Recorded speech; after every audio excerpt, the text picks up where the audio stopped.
And we're live. I'm getting text messages telling me that Shannon Sharpe was accused of the unspeakable. I'm going to stand with my uncle Shannon Sharpe. I'm going to stand with my uncle Shannon Sharpe. I'm going to stand with Uncle Shay Shay on one condition. Uncle Shay Shay, no more snow bunnies after this scandal. If you cannot promise me that you will never seek the company of another snow bunny, I cannot stand with you. Uncle Shay Shay. Uncle Shay Shay. I'm standing with you, Unc. I think it's a scam. I'm standing with you, Unc. I think it's a scam. I'm standing with Uncle Shannon Sharpe on this one. I'm standing with Uncle Shannon Sharpe on this one. But Uncle Shay Shay, no more bunnies after this. Can somebody confirm if he's being accused by snow bunnies or Afro-Queens? Is this a rice bunny situation? Is this a snow bunny situation? Is this a sand bunny situation? Is this a salsa bunny situation? Shannon Sharpe, I'm going to stand with you. All right. Hello. And welcome to Media Studies. I'm James Brown. And I'm here with Savvy Reyes Kulkarni. How are you? I am very well, thank you. It has been a tumultuous but ultimately victorious week for me. I am back from surgery, had storage unit crisis, all sorts of stuff. But I'm great and very happy to be here talking with you.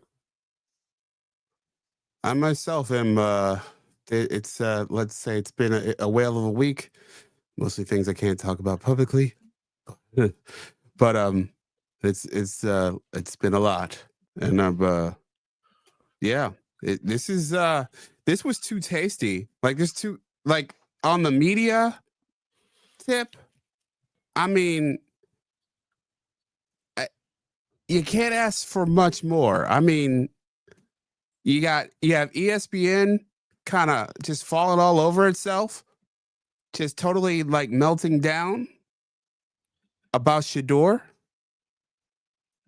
and you got ESPN melting down about Shannon. And I can't be happier to discuss both things with you. I mean, this is going to be a show. Likewise. I mean, I have to ask you. Yep. Are we witnessing a great American tragedy unfold right before our eyes? Which one? With Shannon. Well, with Shannon specifically. Shannon Sharpe. No. You don't think so? No. Look. Great American tragedy. I am like, no. This has yet to play out, though. Unless there's some other shoe that drops that like it. Look. Let me play another video that'll lay this out. Raindrops Media and Night and Day Network, they've been doing yeoman's work on this front. Let me play this, and then I'll answer your question, because okay, for someone who watches this a little bit down the line, I want them to have proper context. Okay. Let me go. My favorite version of this tale so far. I think white women are as great as any other women. But I'm not going to act like I'm not scared of them. I have a reason to be scared. You could be Kang the Conqueror, and they could take your rabbit ass down in 2 weekends. Well, what, Gabby? You're coming to LA tomorrow? Yes. Well, I don't know why you want to go out. Don't worry about it, Gabby. Well, okay. Okay, what? Well, I'm not really interested in getting choked, so I guess we're going. I might choke you in public. Big black guy chose small white woman. Not a good look, Shannon. Not a good look that you do what you think you did to me. To my family, friends, supporters, and colleagues, speak to you directly and from the heart. This is a shakedown. I'm going to be open, transparent, and defend myself because this isn't right. This is all being orchestrated by Tony Busby, who has targeted Jay-Z. Tony Busby targets black men, and I believe he's going to release a 30-second clip of a sex tape that tries to make me look guilty and play into every stereotype you could possibly imagine. That video should actually be 10 minutes or so. Hey, Tony, instead of releasing your edit, put the whole video out. I don't have it, or I would myself. You know what happened, and you're trying to manipulate the media. The encounter in question took place during the day at her invitation, and now that appears to be a deliberate setup, coordinated by Gabby, also known as Carly on OnlyFans. Gabby and Tony Busby want $50 million. What they're getting is sued for defamation and trying to take me down. My career is all about real talk and honesty. I know my family and fans know exactly what this is about. And I'm going to be out there telling you whatever I need to say, just like I always do. I love all you guys. Thanks. Can somebody confirm if he's being accused by snow bunnies or Afro Queens?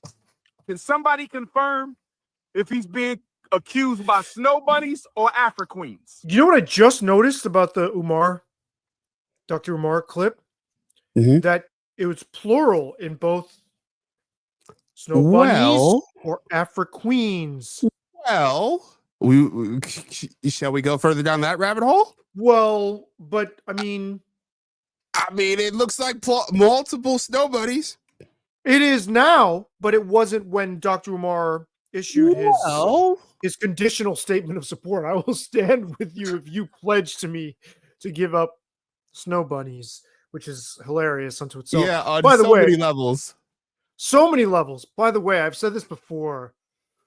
I don't know if I've said this on camera, but I've said this to you before.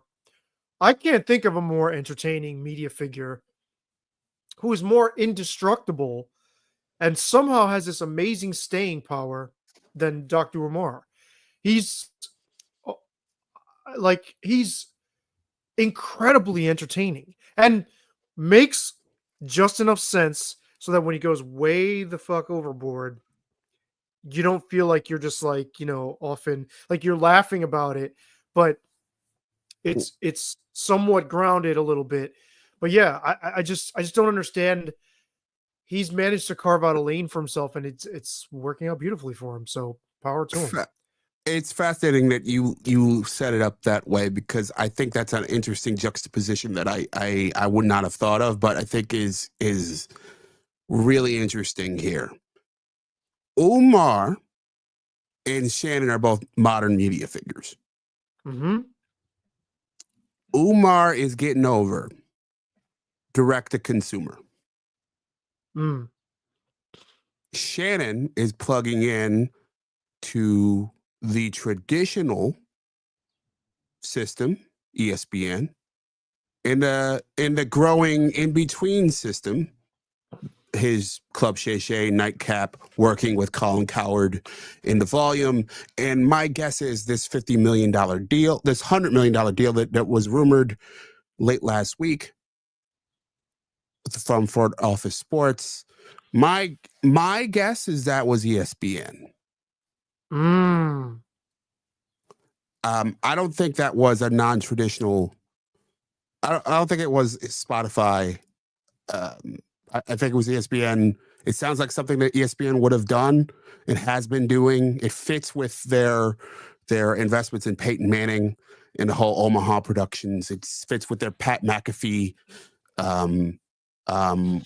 role. It fits with what their deal with Stephen A, giving him that boatload of money and allowing him the latitude to do his podcast show, which the rumor is they have a stake in now. Well, if they're smart, they should start trying to muscle in on these properties and not just completely let them run amok on their own. exactly. As they build their lanes outside of ESPN, that they at least have a piece in these alternative worlds. They attempted this with Grantland. They attempted this with 538, but those were full-fledged, in many ways, traditional media outlets. Sure. These are very stripped down operations that they have a stake in, and that they are, they have rather large contracts with, but they don't have to micromanage the production. It actually kind of fits with inside the NBA and the whole deal there as well, where it's like, hey, we don't necessarily have to handle the day-to-day production. We're going to license you. And I think that's so you got Umar Johnson, who has That's Dr. Umar to you. Dr. Umar Johnson, who has you could argue fraudulently, has claimed he's been building a school for 10 years. All right. And has been does paid appearances on podcasts. And he goes around and gives speeches from place to place. That's how I first heard of him. I saw a bootleg of one of his appearances, at some, random club or whatever, where he's talking about, young black boys in is it AHAD? I don't know. But hyperactive young boys and all that stuff, and how ADHD. ADHD. So yeah, and that's how I first encountered him, just watching one of those videos.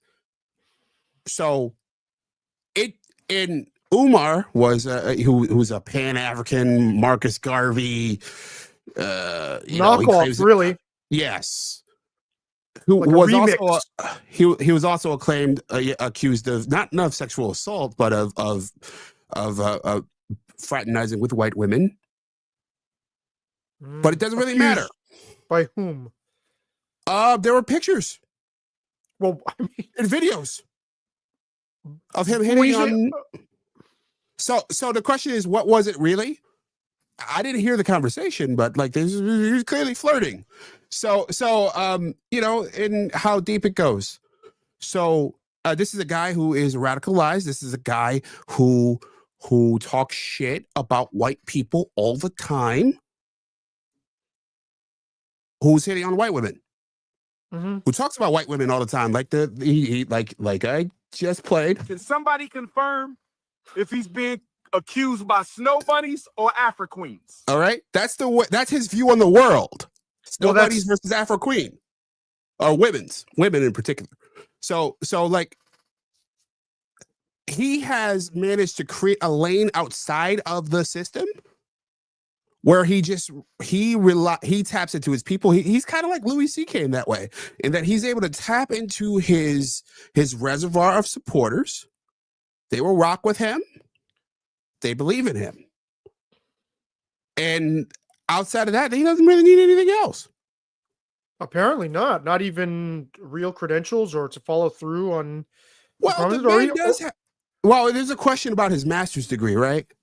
If I remember correctly. I have questions about now you've called into question. I completely forgot that you mentioned to me that he is rumored or whatever to have fraternized with white women and kicking it with white women, because you said he's radicalized and this is his worldview.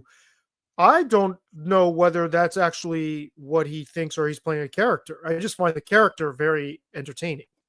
Sure. Like he's the consummate entertainer. That's the only way you get this far, I think, if you leave a trail like that, because you have to be entertaining. Otherwise, nobody would want to watch, But I think I see where you're headed with this, which is that you can pretty much get away with murder as long as you have your own setup and you'll be fine. Yes. The only reason why we're seeing, or why the Shannon Sharpe story scandal now, I would say, might be spun as, oh, he's cooked, or he's, this is his downfall, is because he was plugged into, he's still tethered to traditional media, even as he was rising to be, you correct me if I'm wrong here. I understood him as being one of the like fastest rising Yeah. internet, figures, media figures. Podcasters. Yeah. Here's where I do think this is a tragedy because unlike say Matt Barnes and Steven Jackson, right? Shannon Sharpe, set aside the the fake ghetto shtick. Hard to The do that. character. But just set aside his brand for the most part before Sheshe showed up, which I don't even think is all that convincing. I mean, maybe it taps a chord with people who want to see that and they think that's legit. But if you don't see that that's a joke or a parody, I feel bad for you. His brand is very wholesome. He even said it in his I'm stepping aside. I'm here to tell the truth, or I always tell the truth, or something like that. Or did he say my brand is to tell the truth? Mhm. I think hearing him talk that way, even if that phone audio is doctored, hearing that side of him, that's inconsistent with his brand. It's inconsistent with Uncle Sheshe too. Uncle Sheshe is funny and fun and congenial. Shannon Sharpe has been dropping pearls of wisdom from his grandmother and his grandfather and always comes off as so gracious and lyrical. This shatters that. And I think lyrical. Ooh. I think so. I think so. Before he started this shtick, he's always trying to come across. I remember he quoted Maya Angelou once. Whatever. Talking about Richard Sherman. And saying, actually, Richard, you've got it backwards. It's a privilege to play in the NFL. And he quoted Maya Angelou, and it's like that's the persona that's how he was presenting. Now, I'm going to choke the shit out of you in public doesn't line up with that. And so I think he's going to lose some of his luster publicly. Yes, I think you're right. You can basically do anything and you'll still have your core fans. But Louis C.K. is a great reference point here because he was practically revered in mainstream. I mean, he was being upheld as a fucking prophet almost. Yeah. There were memes of him spouting all sorts of wisdom. And I remember thinking at the time, before the scandal broke, I was like, why the fuck is everybody treating this guy like he's like, the Dalai Lama or something? Like he's got some insight. And now he's got his own people, but he doesn't have the same profile that he once had. And I think Shannon's headed for the same destination where he would have been. I mean, think of his career. NFL Hall of Fame, low round draft pick, which is we get into that in a moment, right? Works. It's just like what George F. Will said about Pete Rose in Ken Burns's baseball documentary. It's like he fucking willed himself to greatness with the work ethic. NFL Hall of Fame, one of the greats in NFL history, then becomes a broadcaster. Mm-hmm. And along with Skip Bayless, becomes one of the, exemplary, the consummate broadcaster, really hones his skills, gets maybe not to the top of that game, but he's nipping at the heels of the top. And then while being, transferring from FS1 to ESPN, then just starts completely killing it with not one, but two podcasts. Okay. And then this, just on the eve of his, purported $100 million windfall payment. Look, the thing is, what happens if 20 other shoes drop and all those settlements just bleed the guy dry? Then I think the public perception does change and does matter. Yeah. Maybe.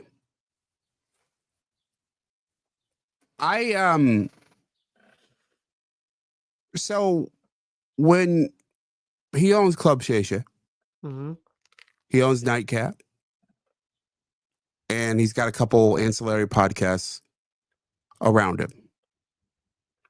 I can see him going the path of Joe Budden,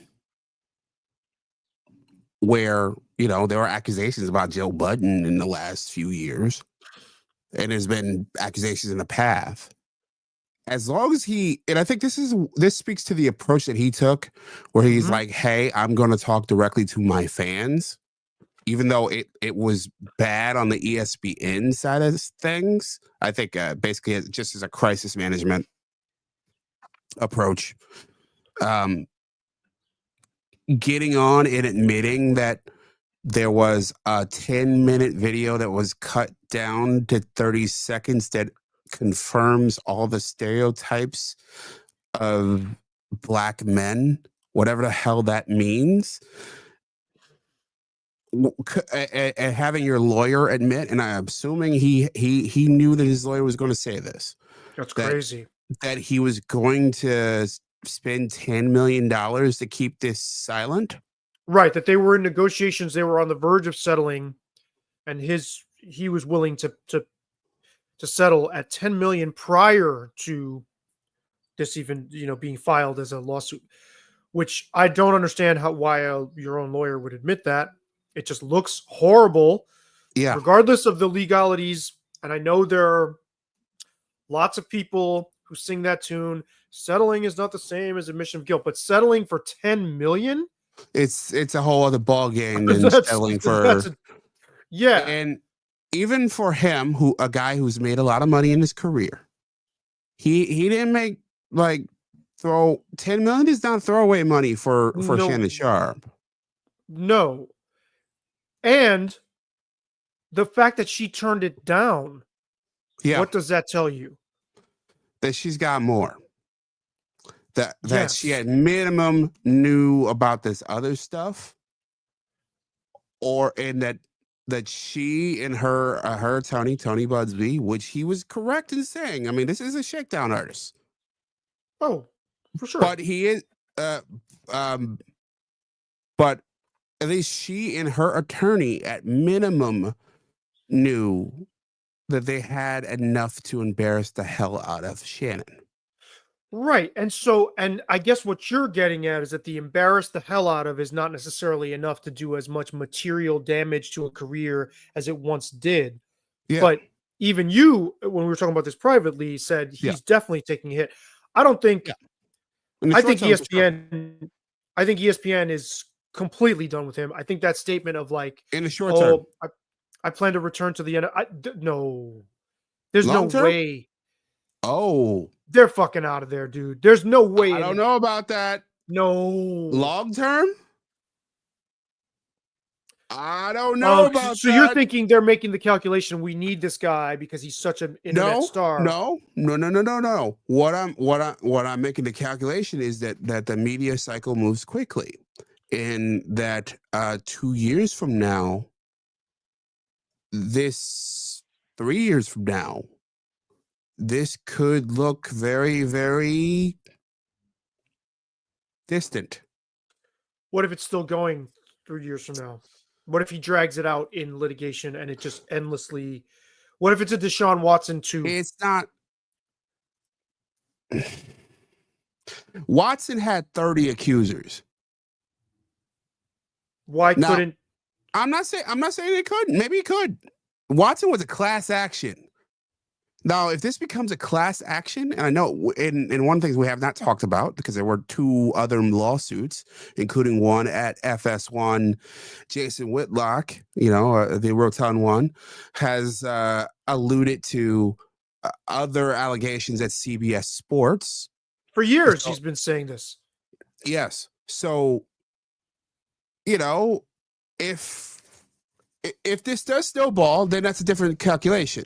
If it kind of stops here, I could see in not 6 months, but a year, 2 years. No.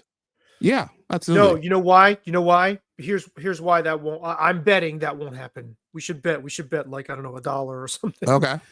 Done. Okay. Or like a lunch at fucking, I don't know, a taco place or something. Okay. Here's why. So I'm not surprised that he took an aggressive, let's flip the script kind of approach. And I'm not surprised that more people are not coming right out and saying, this is a shakedown. I'm being extorted for money, right? What I am very surprised, the reason I am surprised that he took that approach, knowing what he knew, the dirt she had on him, that to me surprised me. So I'm not surprised someone in his position would do that, but knowing that she has leverage with more and more and more dirt. The thing is, you don't have to prove that someone's guilty, but you can muddle. Breaking news. Okay. Shedeur Sanders is off the board. Okay. He's a Cleveland Brown. Okay. We'll get to that. But you don't have to prove someone's guilt. All you have to do is muddy the waters like crazy. And that he would think, okay, I'm going to release text messages that she sent me, and that's going to make me look totally in the clear and convince my people. That to me is a drastic miscalculation, because as Jason Whitlock has been saying, he knows he's got skeletons in his closet going back a long time with multiple people that, again, he doesn't have to be guilty. It's just the way it looks, the way it sounds. Even if they were doing role play, I'm going to choke the shit out of you. You get enough people to spin that and say, he did this, he did this, he did this. I think ESPN, there's no way they want to go near that. With details emerging all the time. How about I play devil's advocate for him and then ESPN? Mm-hmm. Which one do you want me to do first? Him. If you are, let's say you are Shannon Sharpe, and you got allegation, let's go back further. You go from a low-end prospect to a Hall of Fame football player. You win I think he won 3 Super Bowls. Yes, he did. 2 with the Broncos and 1 with the Ravens. And then you become, you go to CBS and you get away with that allegation there. Mm-hmm. Then you go to Fox, you get away with other allegations. And then you go to ESPN. My guess is Shannon Sharpe in this case, and other people have spoken to this, other athletes. There was that whole Matt Barnes thing, and there's been other things that have been spoken of over the years, that he's got a long track record of being a bit of a dog, of not treating women well, of being at minimum a cad, at maximum just not a great guy. You mean Shannon has been Shannon, right? So Matt Barnes has talked about this with Shannon, or you're saying Matt Barnes has also been? No, Shannon Sharpe, right? And not just Matt Barnes, but just over the years, you hear about athletes. Okay. He's been one of the ones who's sort of had a long history of sort of being not the most gracious with women. This has been talked about forever. By who? On the internet, by other athletes, and like you could go back and find articles about this going back more than a decade. All right, he's a guy who's constantly been in salacious kind of things. On top of this, you have the whole Whitlock. You have there's more talking as more people are on platforms. Well, Jason Whitlock said that it's Shannon Sharpe's HR file from Fox makes Joy Taylor look like Mother Teresa. Okay. So I will, yeah. Let's take Jason at full blush first. All right. Also, you got to always take Whitlock with look, I enjoy the show. I've always enjoyed Whitlock. I thought but he's got some axe to grind here, I think. But let's just take them at full. And Yeah. Also, at some point, I do. Maybe we should revisit your question when you asked me whether you thought Whitlock is jealous, and I said no. But Okay. please continue. Yeah. But let's Let's take just yeah. Okay. Let's just take Whitlock at full. That he was right. That his HR file at FS1 is, I forget the exact adjective, but it was adventurous. All right. So you're 56, and for the last 30 years, you've been getting away with everything, and your career is advancing. The top. You get Of one of yeah. and you're up to the top twice. All right. Well, and well, to the top of football, but then to the top of two different media avenues at the same time. Yeah, you're used as a cornerstone to build a new network. And then you build your own thing after you're jettisoned from that network. And then you end up on one of the top shows on ESPN. 2 days a week and still boosting their ratings. Yeah, there's a hubris there. Oh, yeah. That you think you can get away with anything. And because nothing you've done in the last few decades has stopped you. Has touched them, really. And you own Nightcap and Club Shay Shay. When you left Fox Sports, you made sure that part of your buyout was Club Shay Shay. That was part of the negotiations. Right, because he started it with them. Yeah. They should. It was part of his deal. They should have been like, fuck you. No. Well, he could have just called it something else and did the same show. Like there weren't. Would have taken longer though. Would have taken longer. Yeah, I would have said no. Yeah, because he was able to build the whole platform. Right. He probably got. I assume I don't know his contract details, but my guess is the initial production was probably funded by them. Because he was advertising. Yes, and that was part of running. That's part of what Fox has been doing. Like where Fox with Nick Wright, that's what they were doing. That's what they were doing with Skip Bayless. They this tip that ESPN is getting into now, Fox was doing 4 or 5 years ago. So right, and they would run the little clips on their social media. I mean, they and part of the reason why he was able to cultivate that audience is because Undisputed, regardless of its ratings compared to First Take, had cultural cachet. It was getting memed so much, largely because of him, but I would also say because of the dynamic between the two of them. Because I don't think the dynamic with him and Stephen A has nearly as much synergy. Yeah, I don't think they're great together, but people seem to love it. I think they suck together, actually. But right. So you're saying you gotten away with this song. There's a hubris there, but shouldn't you have a clue when the person you're offering in negotiations to offer a $10 million worth of hush money isn't biting?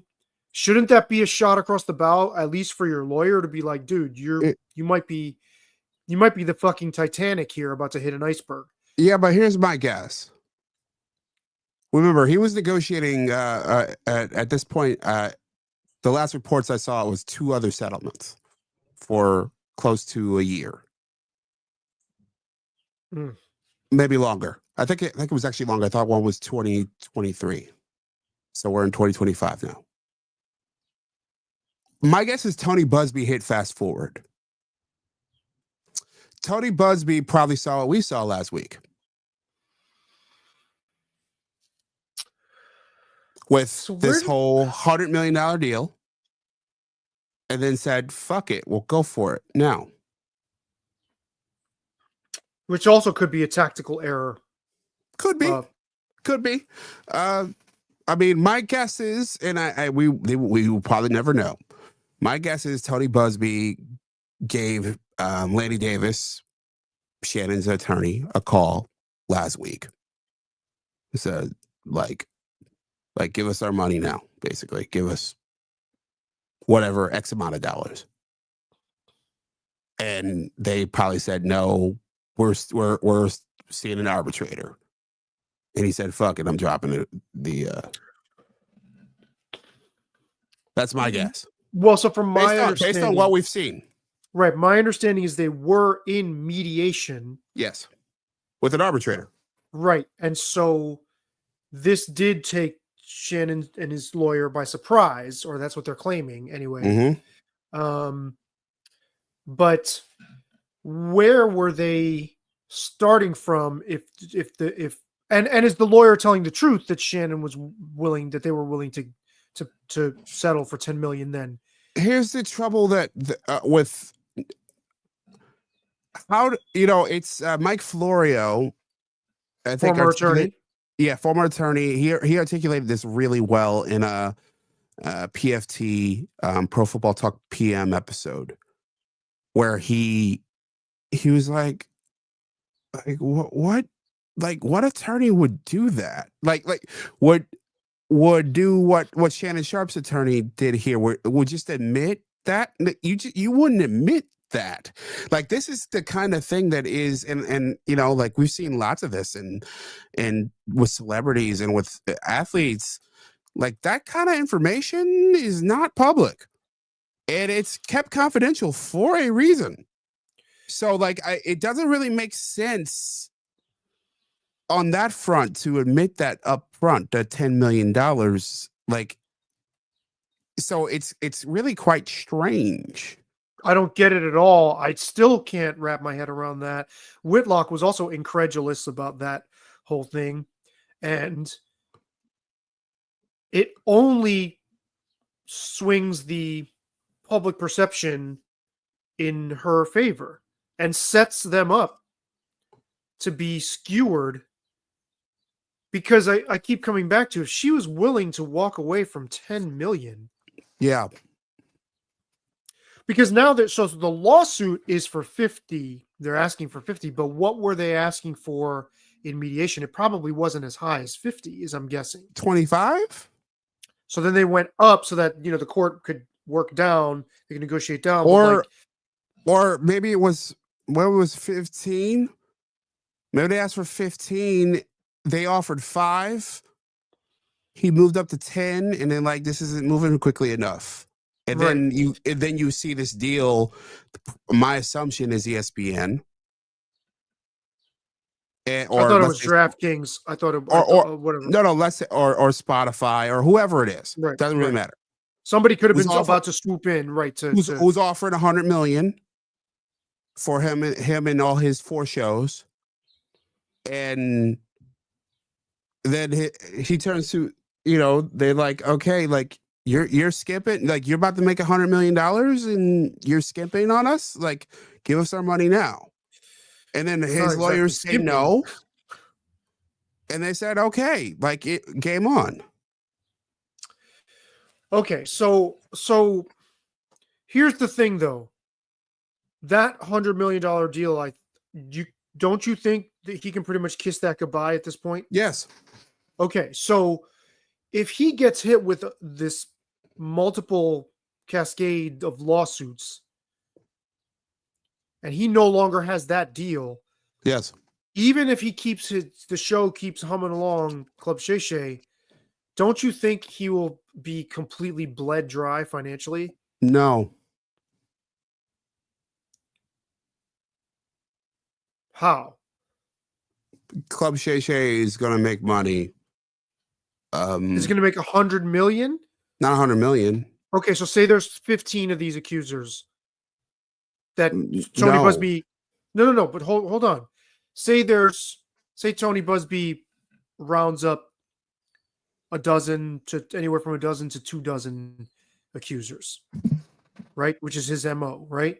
Mm-hmm. And they are all asking for multi-million-dollar settlements. Then what? But that doesn't mean they get it. But again, we come back to, he was willing to pay 10, which is a huge fraction of. Yeah. Doesn't mean they get it. Okay. I mean, I'm Googling Deshaun Watson's settlement money, how much he paid. I remember seeing a number. And ended up something like nothing near what the demand was. Yeah, but it was way higher than what he would. He was offered settlement terms, and he said no. And then so he ended up having to pay way higher than what he would have.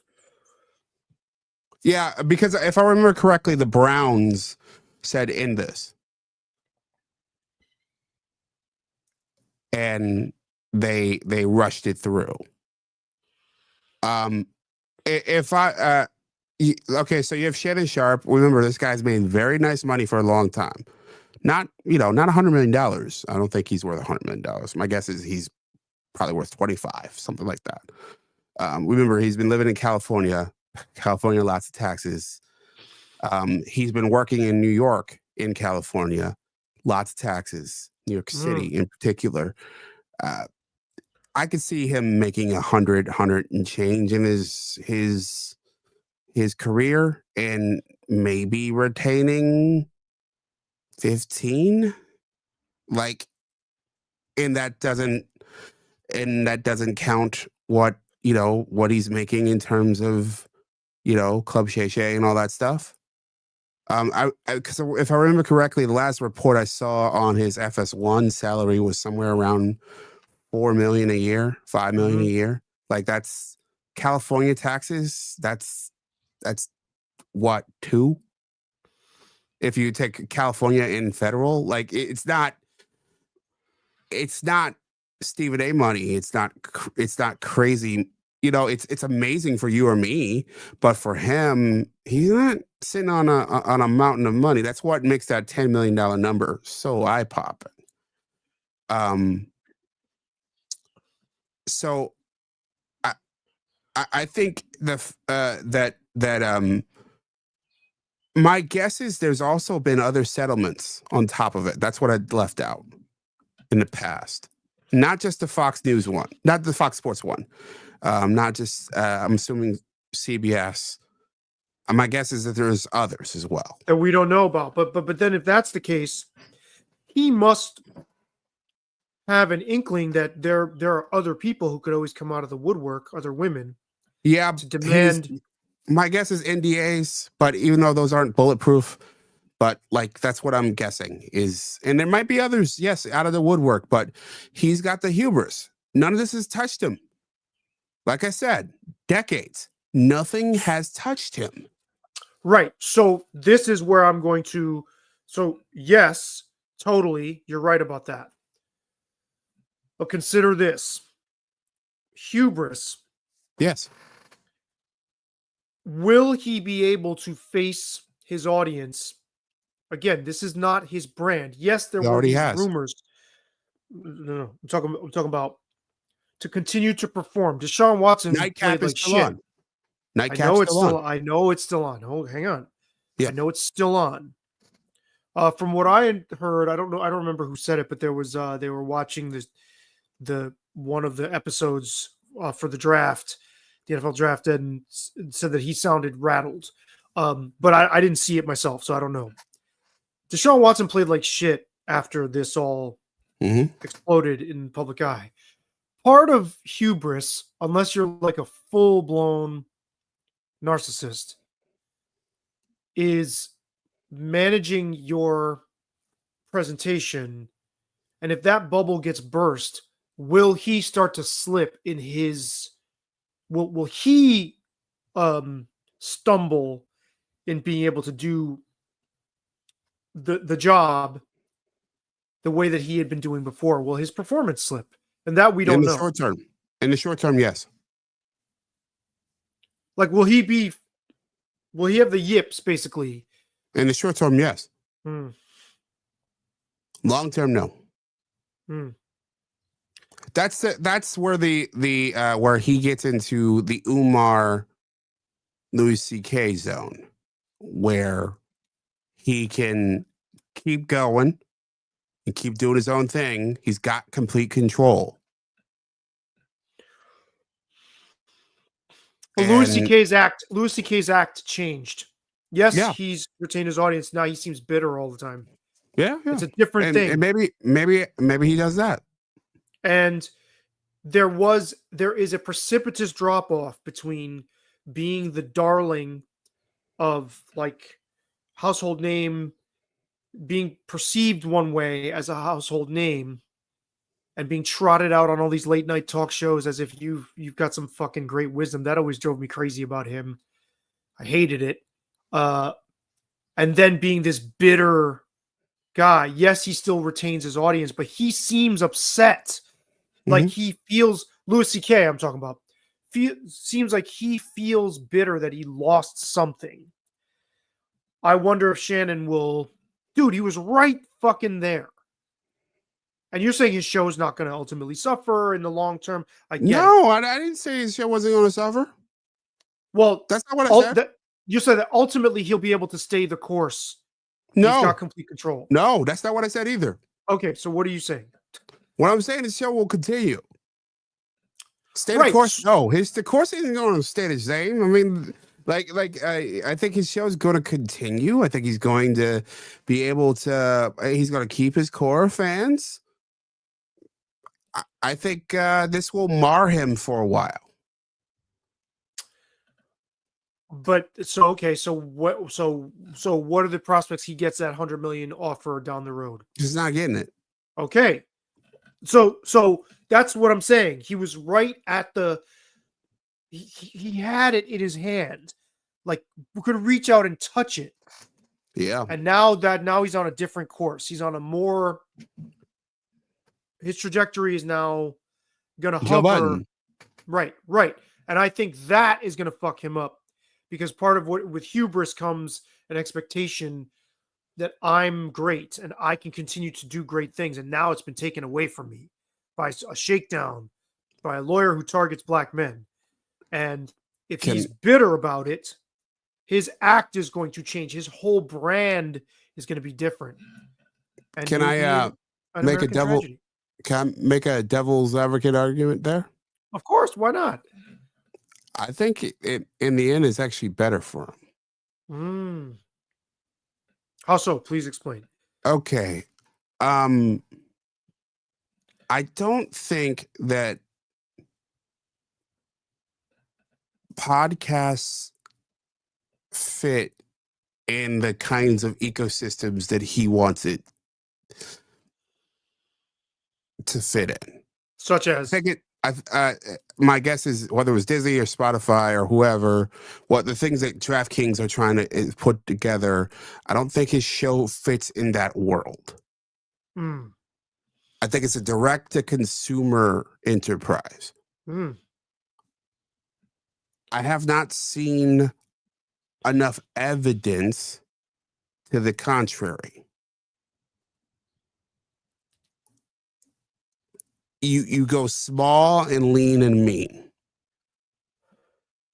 He was trying to go exponential. And I understand wanting to, but I think he's better off. And in a weird enough, I think Joe Budden was better off. Do your own thing with your own crew. You get control. In your own voice. Your own voice. Yeah. You don't have to worry about, get sponsors that rock with you. And don't care about. Well, they may care, but like they believe in you. And they want you as you in your voice. Maybe not scandal, but they want you being, you're presenting yourself a certain way. Whereas trying to satisfy two masters. Yes. Can blur things a little bit too much. Well, it's the innovator's dilemma, right? Like it's I don't know if you read the book. It's Clayton Christensen. Basically, the idea is essentially you have to go as an entrepreneur. You have to go all in on one direction. Essentially, I mean, I'm oversimplifying here, but it's sort of like you can't serve two masters. Like you gotta serve one, and he's not doing a TV show. He's doing a video podcast. And I think that he should just lean into that and know that, the Cat Williams moments will happen, but that's not gonna be a week to week thing. Rock with your few million followers and slowly grow that business. I have a question for you though. I hear what you're saying as far as the logistics and Can somebody confirm if he's being accused by snow bunnies or Afro queens? Go ahead.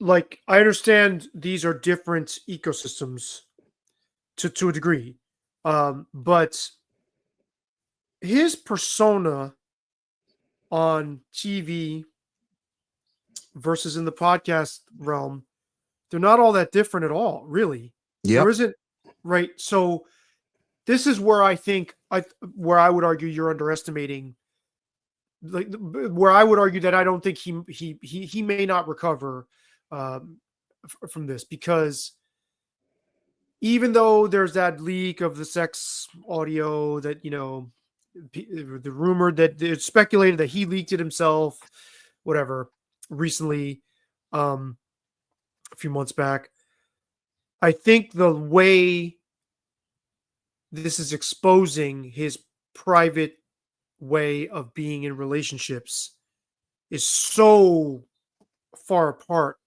from the guy we know and love on our screen, dropping these little pearls of wisdom and humor, that I wonder how much of his audience he's going to lose. Because it's not like his podcast audience was like, oh, we want the raw, uncut, you know, foul-mouthed, choking bitches out kind of guy.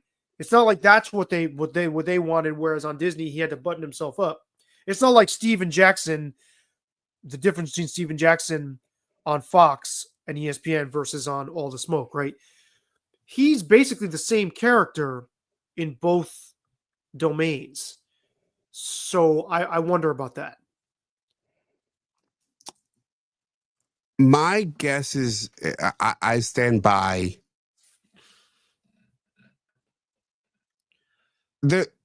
I stand by my assertion. Here's a couple of reasons why. I think that those audiences are fundamentally different. I think no, I know the ESPN audience is passive. Like you're flipping through channels, you're in places where it's on in the background. For the most part, you're not making an individual choice.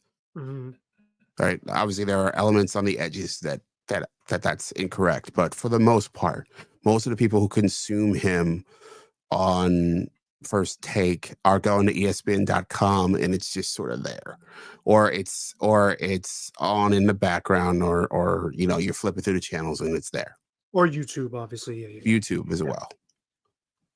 His audience with Club Shay Shay and with Nightcap, people are seeking him out.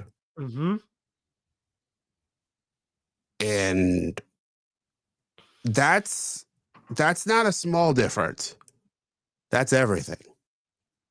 Right, now, but they're seeking him out. Will he lose people on the edges? I think so.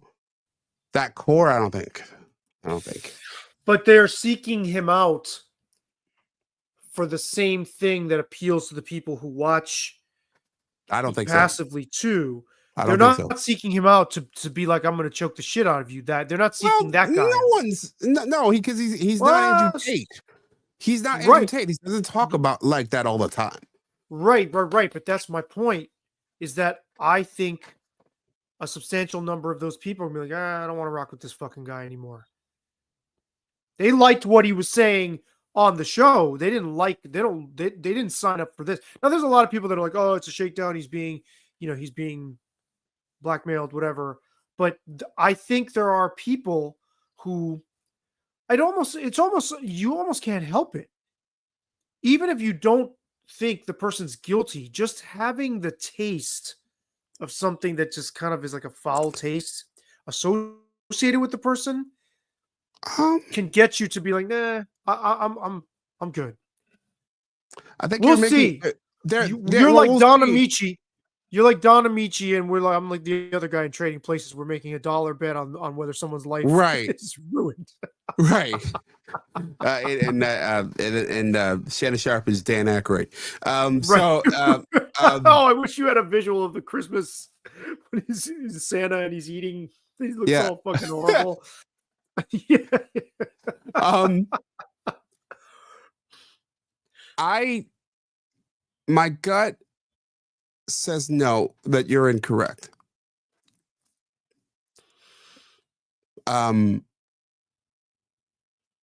And there's also another element of it that I think that you're leaving out. There's a presumption that a large part of his fans even would even know that this happened.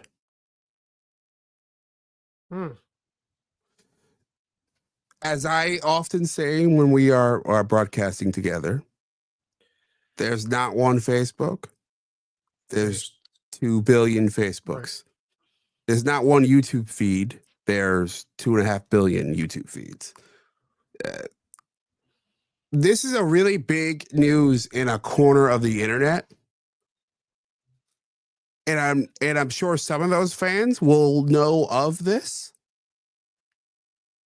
but not all. And many will not give a fuck. Yeah, it speaks to your larger point that now we're at a stage in media where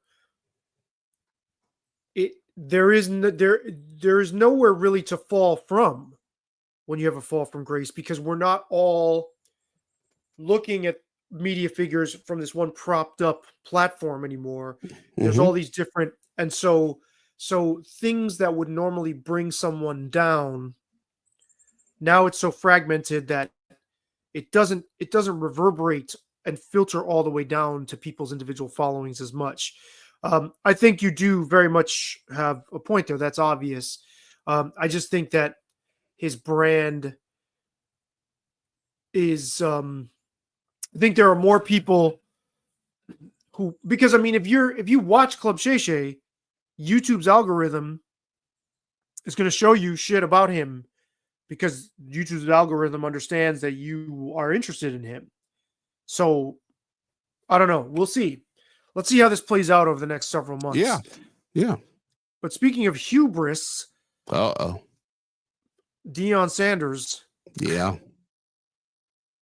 So Shedeur Sanders goes from a year ago being talked about as a top overall pick to, I believe it was a 5th round pick, or is it 4th round? Let me check for sure. Yeah.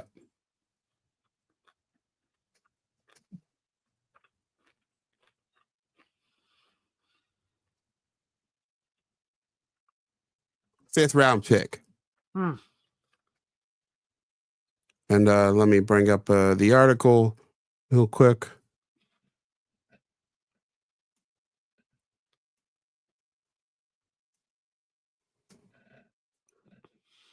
From our friends at NBC News. He even got a breaking news chyron, which speaks to so much of the issue with Shedeur. He's a guy whose name became bigger than his game. And part of it is just him being the son of one of the most famous athletes of really the last, half century. Yeah. And then the ESPN industrial complex leaning into this guy being a superstar when he clearly wasn't. And it's so interesting. I just wanted to speak broadly on this problem. ESPN invents reality. And this is the power, and this is why it actually connects to the Shannon Sharpe thing, but I'll get there later. ESPN decided that this kid was going to be a superstar. That he had to be. His father spoke it into existence. He played well. He played with a superstar, Travis Hunter. And the presumption was that that's what he was. Now, if you watched and consumed content outside of the ESPN ecosystem over the last 5-6 months, you started to hear like his arm is not great. Like you started to hear he's not as athletic as he thought. You start to hear maybe he's not a first round pick. Maybe he's a second, third round pick. You started to hear this other stuff, this stuff that Mel Kiper in the ESPN world just didn't want to happen. Yeah, they're like allergic to it in much the same way as when you send me these links that are coming from certain sort of predictable media sources that are incredulous that, you know, alt-right comedians like Andrew Schultz platform Donald Trump, and they're the ones that, you know, like it's just like, whoa, how disconnected are you? That's what that reminds me of. It's we got what's up, Queen Shay? So we got ESPN just is sort of detached from the rest of the world, and it's holds such a preeminent place in sports media. It dominates so much of the conversation that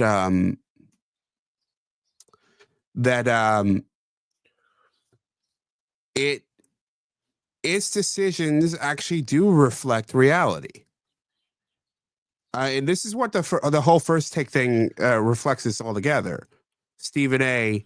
and Shannon Sharpe and all them, the endless LeBron, Michael Jordan debates, the endless Dallas Cowboy talk, the endless sort of elevation of things to a level of importance that aren't. Yes, and also I would add turning their own spin on things into the stories, like referencing something that they concocted as if that's a story and just Sure. milking that over and over and over. It becomes like this meta exercise that's like, what the fuck? Yeah. Like they're just like conjuring things out of thin air, basically. Sure. And to that point, I thought probably the height of this was Stephen A. during the NBA playoffs, where Stephen A. walking into Madison Square Garden became like the highlight of their production that day. Him walking in with a cowboy hat and walking it backstage, and I'm like, what is going on? It reminds me of this line from Those Guys Have All the Fun. It's the book on ESPN written by it's one of the books on ESPN written by James Andrew Miller. A book you still highly recommend, right? Absolutely. It's fantastic. I think about it often, and it's a fantastic. He does his books are interesting in that they're written almost completely first person.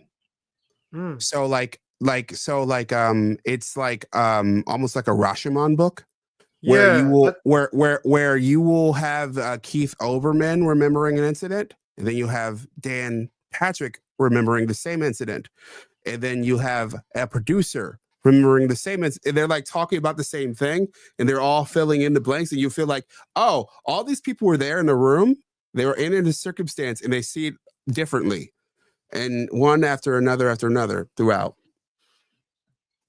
And I believe it was Dick Ebersol, who was one of the legendary executives in media and sports in particular, and he ran SNL at one point as well, NBC Sports.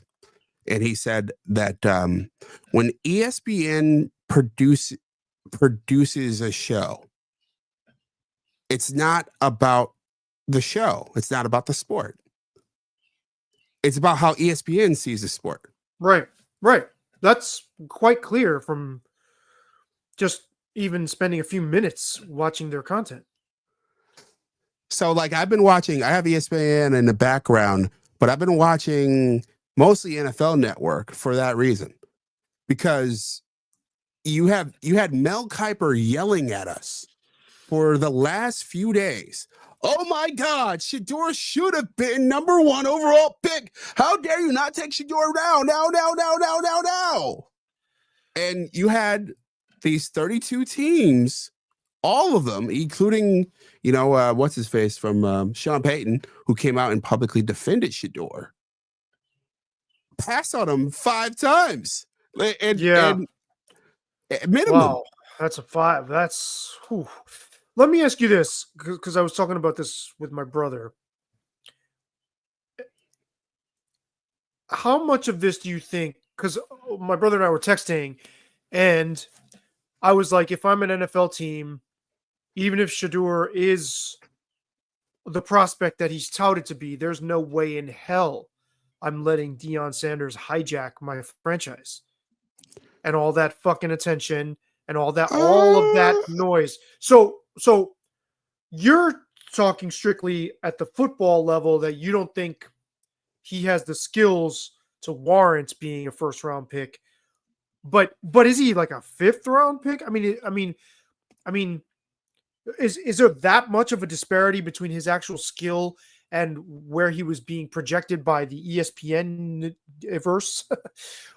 Or is some of it what I'm saying, that some of these teams are like, man, fuck Deion Sanders. Like, if you're a GM, you don't want that headache.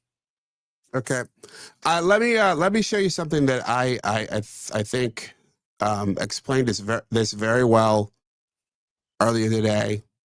My opinion, I think this articulated how I feel, and I think a lot of people feel about Shedeur. And this is Tom Pelissero on the NFL Network. Okay. Mike, it was not a shock within the NFL and team buildings when Shedeur Sanders did not go in the first round. I would fairly tell you it is a surprise that he is still on the board at the start of day 3. Philosophically, some teams feel like if you are drafting at the quarterback position specifically, if you think you got a starter, you take him in round 1. If you're drafting somebody to be your backup, you don't want to do that until day 3. I spoke last night with one general manager who is considering taking Shedeur Sanders today. He pointed back all the way to March 2024 and something that Shedeur's father, Deion Sanders, said on a podcast talking about both Shedeur and Travis Hunter, saying that if they are drafted by a team that they don't want to go to, he's going to step in and pull an Eli, meaning force those players to not actually go to that team and try to get them traded. Throughout the pre-draft process, Shedeur Sanders very much proceeded as if he was dictating to clubs where he was going to go rather than how the draft works, which is the other way around. And there were a bunch of opportunities missed at the various checkpoints through that pre-draft process. Go all the way back to All-Star season. Instead of going to the Senior Bowl, he went to the East-West Shrine Bowl in his backyard in Dallas, despite an NFL memo saying if you go to these All-Star games, you have to practice. Shedeur chose not to. At the Combine, it is now well documented. Some of his formal interviews did not go well. One assistant coach told me in all his years, it was the worst formal interview he'd ever been through. People said that Shedeur was trying to dictate how he wanted things to go and made them feel small. Even at the Pro Day, the entire Big 12 had an event in Dallas. Shedeur was there, but did not work out. He had a showcase instead in Colorado, all of which is to say for a player who had a variety of questions, both about the talent level, how he would fit into an NFL system, how he would adjust from his play style in college, but also about the potential culture shock of, for the first time, playing for someone who is not his father. There were opportunities that Shedeur Sanders could have taken there. He seemed to feel as if he was in an elite category where he could choose the few teams he wanted to go to. Now some of those very same teams that might be considering taking Shedeur today didn't get those opportunities to answer their questions. What teams want on these? Okay. I mean, that's not inconsistent with what I'm saying. There are other wrinkles to that than my point. You're right. That gives it a lot more texture. But how did he fucking get to that point? Because he's got one of the noisiest, most how did he even think it was within his reach to think to have that much swagger and that much confidence? It's because his dad is an egomaniac. You mean to have to repeatedly tweet on Twitter legendary over and over and over again? Yes. How did he have that? To have an entire room painted legendary in his house. how did he get there? Okay, to think that he would have as much leverage as what that guy was just describing. Yeah. That he's dictating the terms. It's because of his fucking dad. Well, because of his dad and ESPN. Because they're busy licking Deion's balls all the time. Yes. And and Deion set him up. Look, Deion set him up very well. Deion got a generational talent to play with him and to play wide receiver for him. And Deion never quite gave him an honest look in terms of his work and his quarterback play. He had one, you know, I'm not a parent, you are. I hope to be someday. And I hope that when my child gets to the point where, let's say they want to go into broadcasting. I was just going to say like media studies 2.0. Yeah. that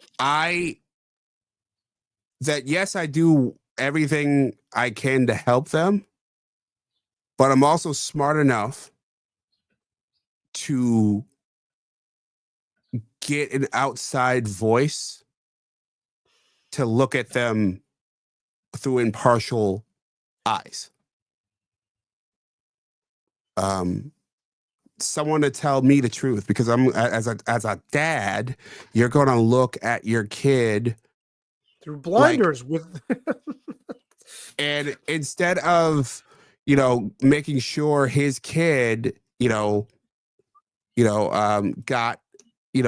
training, and tested by fire, instead of making sure his kid got tested by hardship, by really being tested. Also, not to cut you off, I'm sorry, but the hubris thing, I think Deion, because Deion was such a force of nature, talent-wise. Okay. I gotta go for a moment. Keep going. Oh boy. Well, I was gonna say, because Deion is such a generational talent, I think he made the mistake of presuming that just because this is my offspring, that this kid, my son, can go on, or my sons can go on and do the same thing, and they are somehow going to reflect me and be in this lineage of greatness. And man, I just think that's so much to put on your kid. And James was getting at, imagining what it's like to be a parent. I don't have a kid at that stage. My child is still young and is not at the point where she's exerting her or asserting herself in terms of any kind of like mature achievement. There's things that are starting to show, though, right? Some tendencies. And there's so much to say about parents like Deion and LeBron with Bronny James. I was going to ask you about that, James, JB. Like, that's what a similar scenario, parallels or contrasts you see there. And, I can fault Deion, and even to a slightly lesser extent, LeBron, and somebody like LeVar Ball. I'm sorry. Yeah. And for pushing their kids so much, and then they get them to the door, but then they put so much pressure on them that then it's too much for the kid to carry. It's like, wow, you really did this. Like LeVar Ball, he spoke it into existence that his son was going to start for the fucking LA Lakers, and he made it happen. And then what does he do? No. Here's what I think those are three distinct situations. Two of the Ball brothers, LaMelo and the guy who is in Chicago, but two of the Ball siblings were actually high level talents. Super high level talents. They were NBA lottery talents that were going to be in the NBA lottery no matter what LeVar did. So I didn't know that. Yeah. Okay, LeVar so he fucked it up. He fucked it up for them. No, they got drafted. Yeah, but They got drafted high.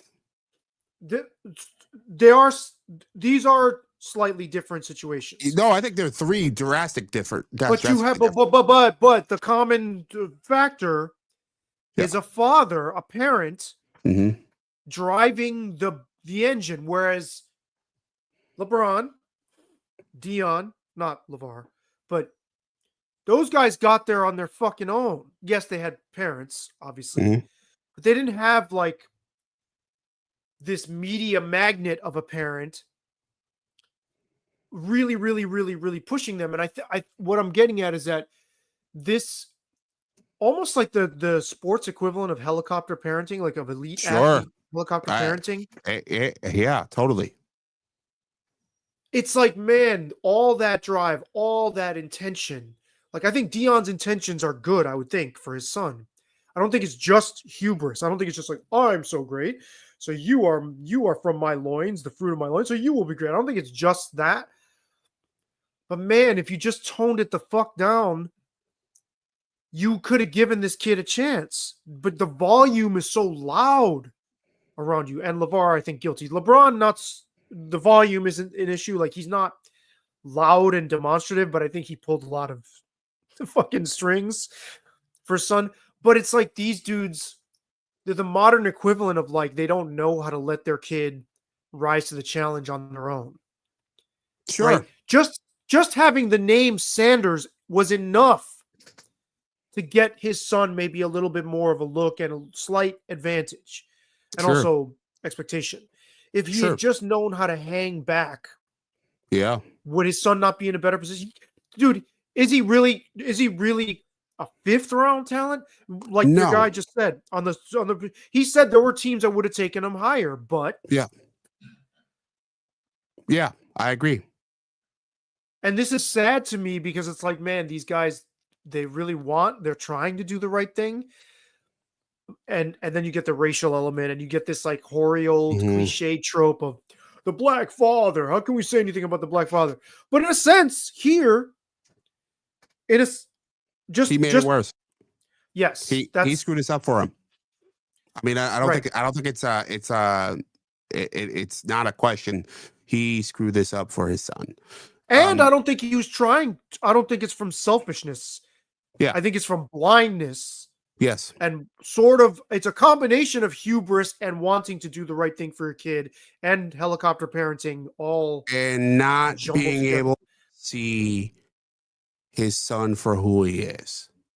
Boom. So let me take you through those other scenarios. All right. So you had 2 out of the 3 LeVar Ball's sons. 2 of them were high level NBA talents. One Lonzo got injured, but he was a high level talent before his injury. LaMelo is a high level talent. He just signed a $200 million contract. Like that's the kind of talent we're talking. Like, all right. And the younger son, I think LiAngelo is his name. Not that kind of guy. He's just not that kid. And it happens. Like he's awesome, but he's just not an NBA guy. He's a borderline dude. All right. You have LeBron's scenario with Bronny. Bronny is a borderline NBA player. Right. Bronny needed to be in college for a couple more years. And LeBron decided that he wanted to have his King Griffey Jr. moment with his son. And he demanded softly, as athletes do, probably not directly, but indirectly demanded that he play with his son in LA. And they obliged him. But this is the thing. Did he fuck his son's chances up? Probably. Of developing into an NBA player on his own right. Probably. By wanting that with his, like, that's your fucking dream. Yeah. And this is easy for me to say because I'm not in that position. I don't know if I won't need you or somebody else to be like, yo, back the fuck off. Yeah. Of your, and this is the other thing too. So there's an old late jazz figure named oh my god, why can't I remember his name? I think it's Chico O'Farrell. No, Arturo O'Farrell. Anyway, I interviewed his son. And so the older O'Farrell was instrumental in bringing Cuban Latin jazz elements to people like Dizzy Gillespie and popularizing them among American jazz musicians. So he's very highly regarded. His son is also a band leader, like a conductor. He was leading the Afro-Latin Jazz Orchestra from Lincoln Center, doing his father's material, touring around his father's material. Early in my journalism career, I interviewed him, and it fucking shocked me.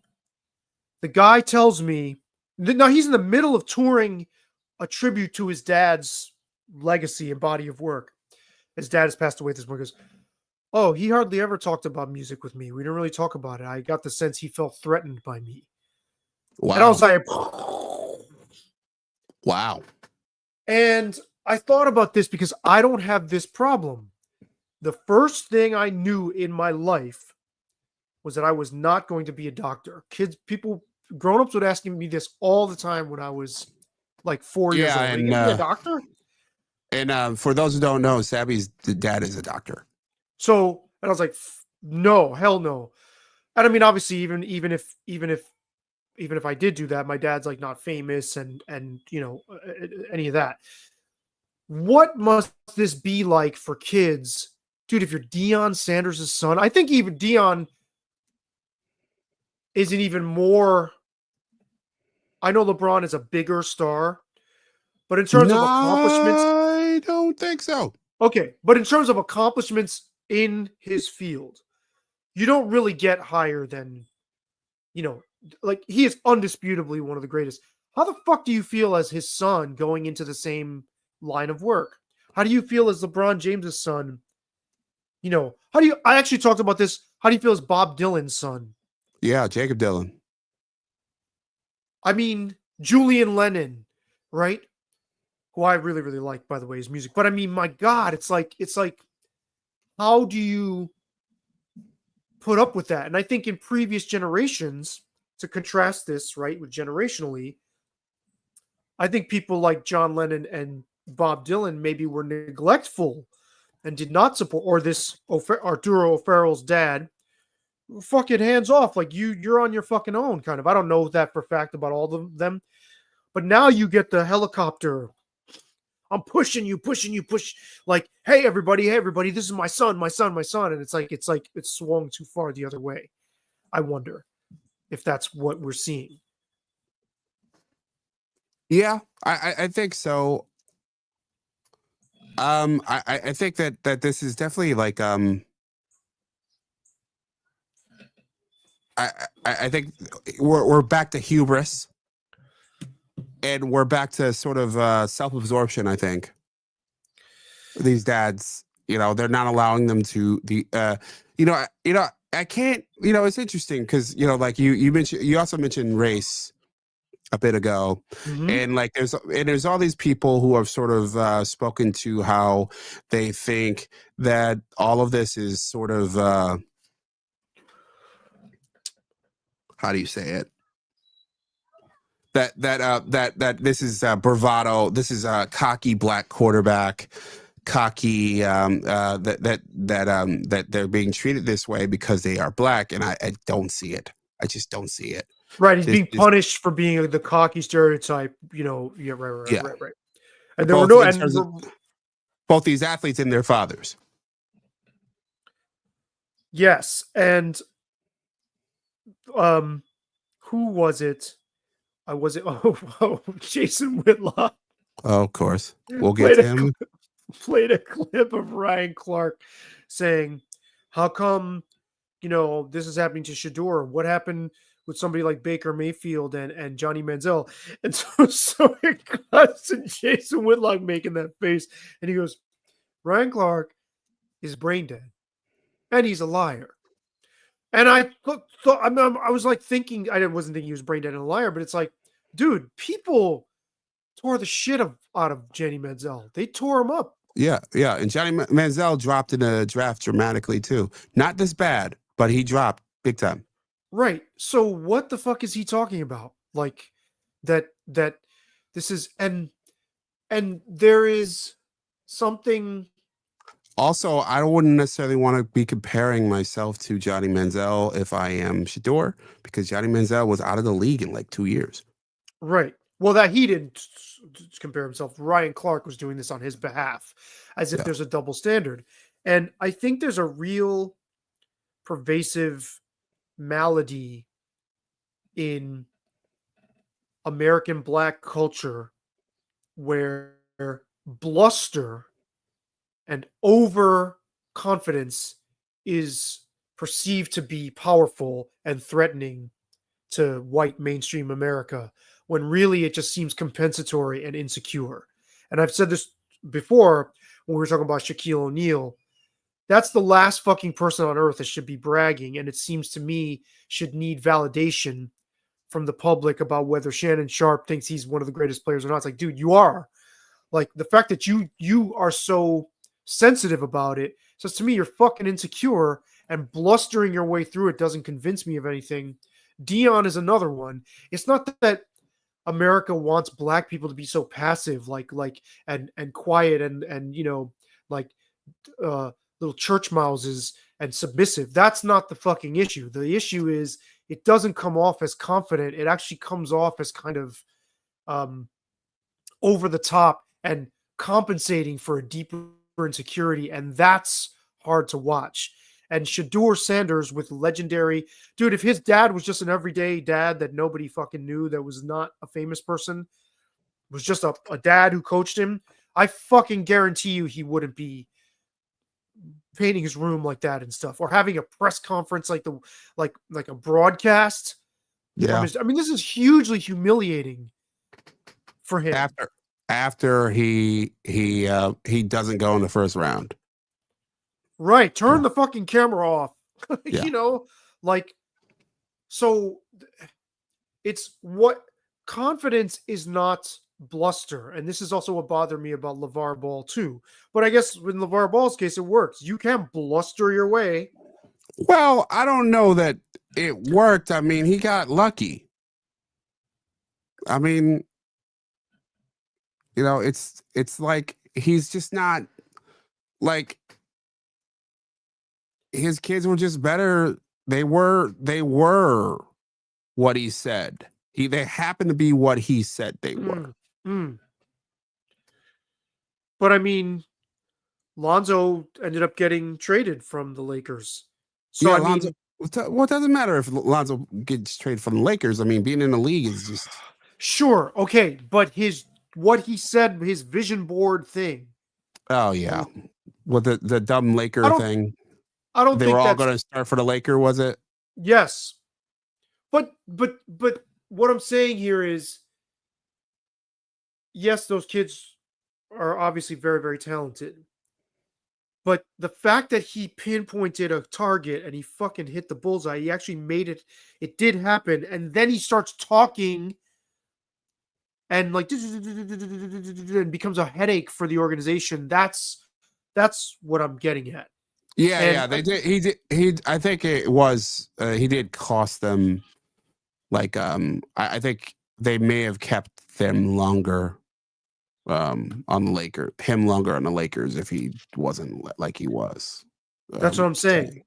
So this is like the elite athlete version of the little league parent that fucking like starts screaming in the stands because their kid, got struck out, got called for a strike or something by the referee. This is the same phenomenon at work. And look, they're before the grace of God. We don't know. Like, yes, I'm a parent.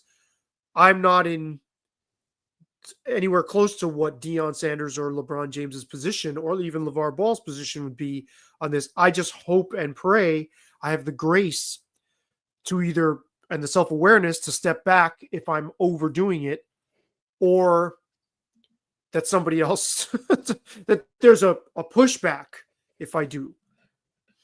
We'll see. Right. So to put a full loop on those three situations, the Shedeur circumstance, Shedeur was, as Tom Pelissero said, I think he's a second round, third round talent. And there are guys like that who've made a lot of money. Kirk Cousins, Oh, sure. Andy Dalton. These are guys who've made multiple. They've made more than $100 million, and it's all what he's going to do with what his time with the Cleveland Browns, and with whoever. By the way, Dion literally tweeted, I think it was 8 years ago. I just saw it, that his son will never play for the Cleveland Browns. Oh, wow. Can you imagine that though? Can we try to put ourselves? I mean, I'm curious to what you think. Right? What if you're not even famous, but what if one of your parents or your dad specifically Yeah. is super accomplished in his field and you follow in the same field? There's got to be some unease or something with that, or pressure. Yeah. Someone who we both know, it's in that circumstance, but I won't go there on Mike. Oh wow, okay. I'm having trouble figuring out who Yeah, you're yeah. talking about, but okay. Yeah, like it's hard for me to imagine. Like, look, I you know, my dad was nothing remarkable, so it's gotta be crazy. It's gotta be crazy. It's hard for Especially me to since imagine. Well, and especially since bringing this all the way around to hubris, my feeling, I don't know that I could have said this in these words at a young age, but I know at a certain point, I just felt like, no, to my parents, I'm like, fuck you. I'm doing my path in this world is fucking mine. I'm gonna fucking like carve my place.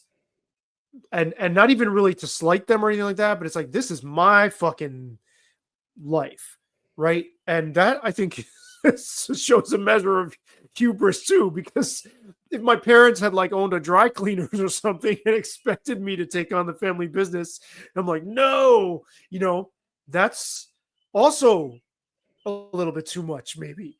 And I always said before I had a kid, I'm like, okay, there's aspects of my parents that I really admire, but I'm the improved model on their, like, I'm the next step in evolution literally from them.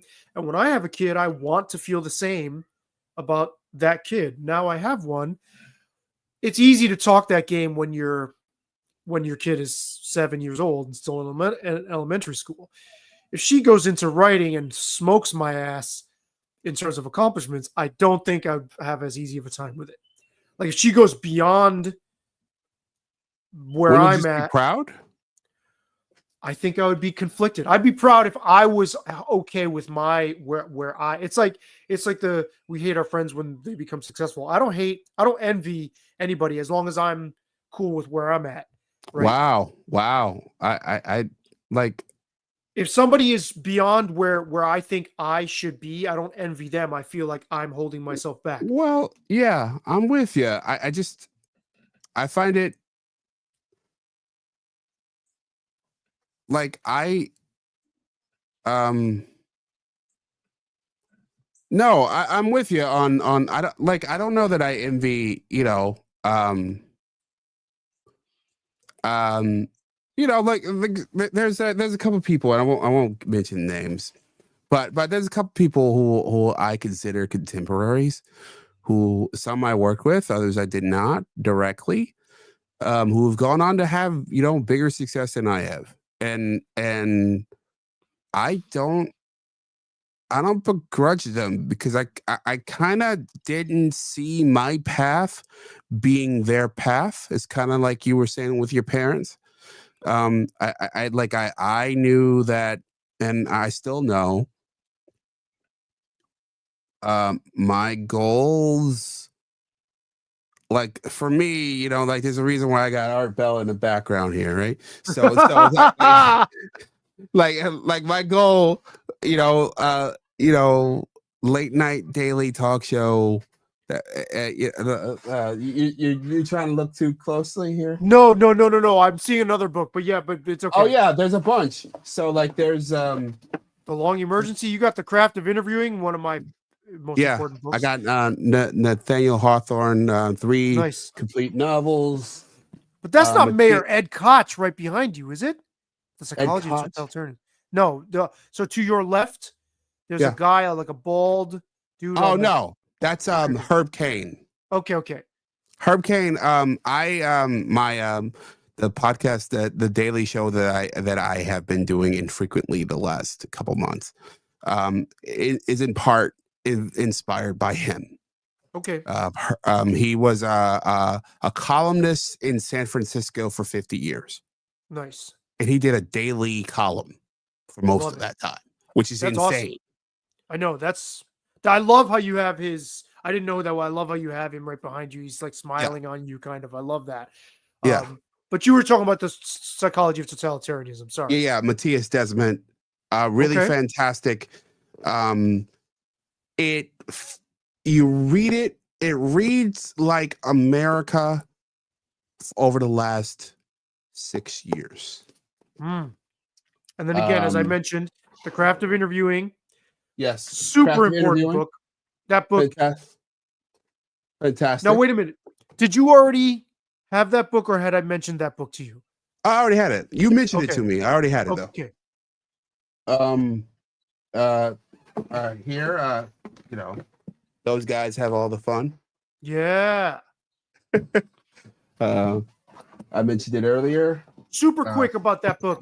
Yeah. Do you, and again, you were making a bigger point, which Yeah. but to the ESPN viewer today who isn't familiar with that generation, you still think that book would hold currency? Yes. Okay. It shows you how we got here. Okay. I do think there needs to be an update, but it shows you how we got here. Okay. Because it ends with the beginning of the embrace debate era, which has taken over their world. Oh God. Yeah. Or maybe even on its way out. But yes, it completely took over. Yeah, maybe. I mean, look, I think they're switching in term with their, like, in a couple months. I'm not sure how familiar you are with this, but flagship. Have you heard of this term? Nope. But ESPN is going over the top. So like they are going to be able to sell ESPN Prime to directly to consumer. So they're going to pull out of the cable bundle. They're going to still be available via cable, but for the first time, you're going to be able to just buy ESPN directly. So ESPN goes Dr. Umar. Yeah, kinda. Yeah. It's so that's a very different model, and part of why I think they're investing in the podcasting, partly why they're about to buy NFL Network, partly why they've paid Stephen A. all this money, is that they think that these are, and it paid Pat McAfee all that money, is that they think that these things are more of a stronger digital plays, because it's going to be a direct digital buy. Will they be correct? We'll see in a couple years. There's no way to know now. I guess my point that I was trying to get to is that my goals were different than the goals of the people who I, at different times in my career, whether it's as a reporter or behind the scenes, were competing with. You know, an old friend of mine, she wanted to be Roz from Frasier, and she got pretty close, honestly. No, in fact, she's pretty much there. So, and that's not what I wanted. What I wanted to be was essentially a cross between Art Bell, Tony Kornheiser, and Charles Osgood. Wow, I'm not familiar with Charles Osgood, but that's quite a mix. And Where you're sort of following in your boy's footsteps behind you in some which ways. one? Which one? Clem, what's his name? Herb Kane. Hurricane. Yeah, yeah, and which fits in that Charles Osgood kind of thing. Mm. Charles Osgood, Larry King had one. Um, um, the Charles Osgood File was a show that basically on mornings, these were short 2-minute audio pieces that aired across the nation every morning for 30 years. Lovely. That sounds so wonderful to do that, to be Yeah. able to, and it's really an art form. You know what I mean? Yeah. It's such Yeah. it's so artful, and I applaud what you're doing with yours. I mean, there is a real artfulness to them. I hope you keep sticking with I got a them. backlog that I gotta get produced, but Understandable. but yeah. So like what I want, it was sort of a cross between a long form radio show, a video presence, and a column, and I wanted to do them all for a period of time, and that's what Tony Kornheiser did. Like for a chunk of his career, where he was on ESPN, both part in the interruption and during part of the interruption. He had a style column where he would talk about his life and his dog and his wife and Bill Clinton and politics. He had a sports column where he would talk about sports, and then he had a daily radio show where he would talk about DC traffic. Wow. Or sports, or whatever was on his mind. That's really inspiring. That's what a lot of content creators now aspire to. Yes, I know a lot of them niche down, but a lot of them are, even when they do niche down, they have multiple platforms. Sure. A lot of them. That's really, I didn't know that about him at all. Yeah, he did it in the 90s, in the early aughts, prior to his Monday Night Football. When he started there, he started to slow down from there. But yeah. And what I wanted, and what I still want, is to have my version of that little world where I create these little things, and I speak to people who are interested. And I'm not quite where I want to be yet, but I knew that was the direction I wanted to go. And and there's other influences I throw in there. Tavis Smiley is one.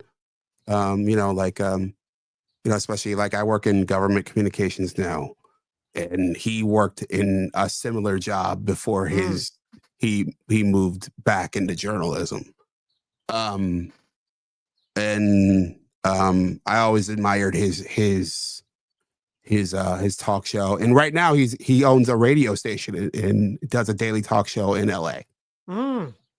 Interesting that he would go back to that format. It actually connects to the Shannon Sharpe argument earlier as well.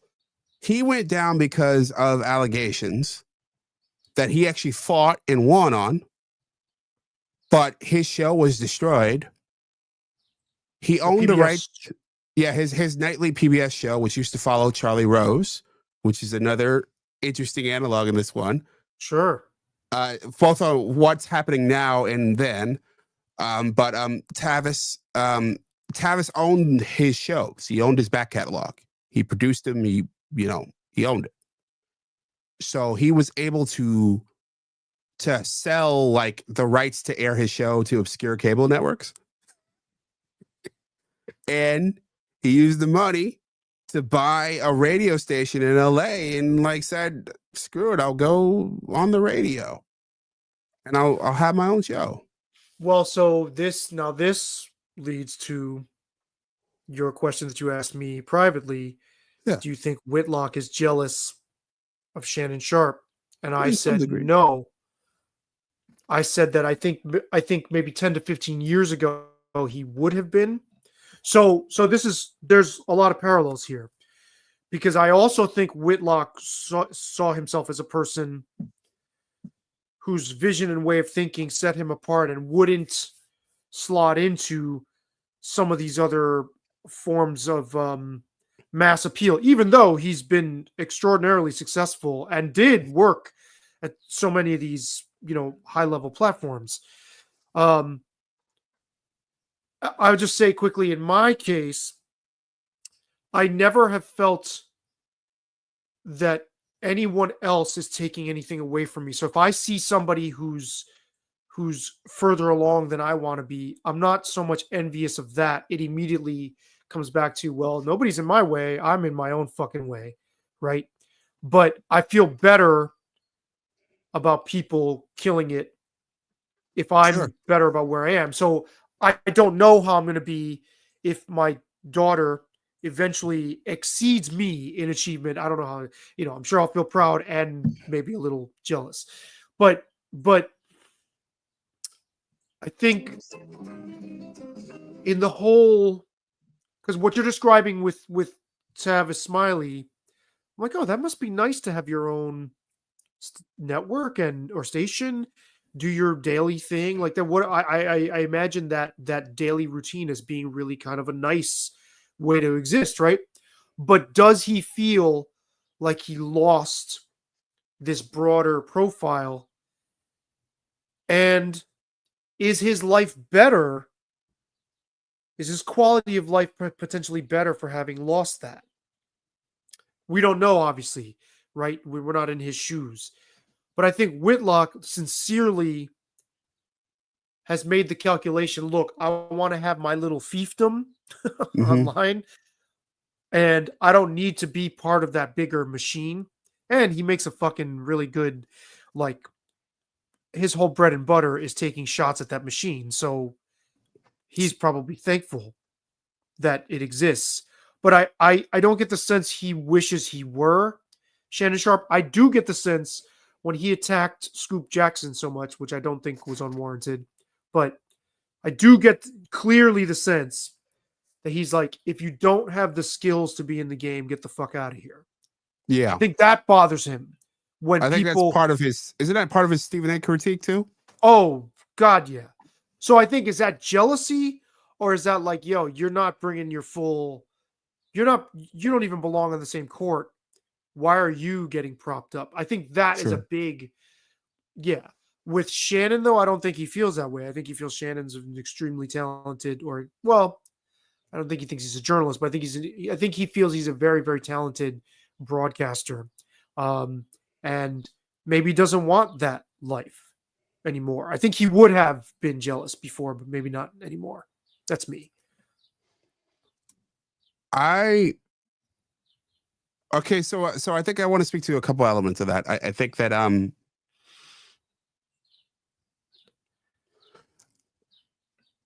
and I think this connects both Shannon, Jason Whitlock, Tavis Smiley, to a lesser degree, Charlie Rose, who's in a similar spot as Tavis, but less industrious. Because Charlie Rose has brought back his show, only it's basically him doing it on Zoom, which is kind of sad. But whatever, he's a guy who screwed up, walking around and with an erection and a towel with his producers and stuff. Like that's a fact, or is that allegations? Those were the allegations. That's what led to his downfall. Right.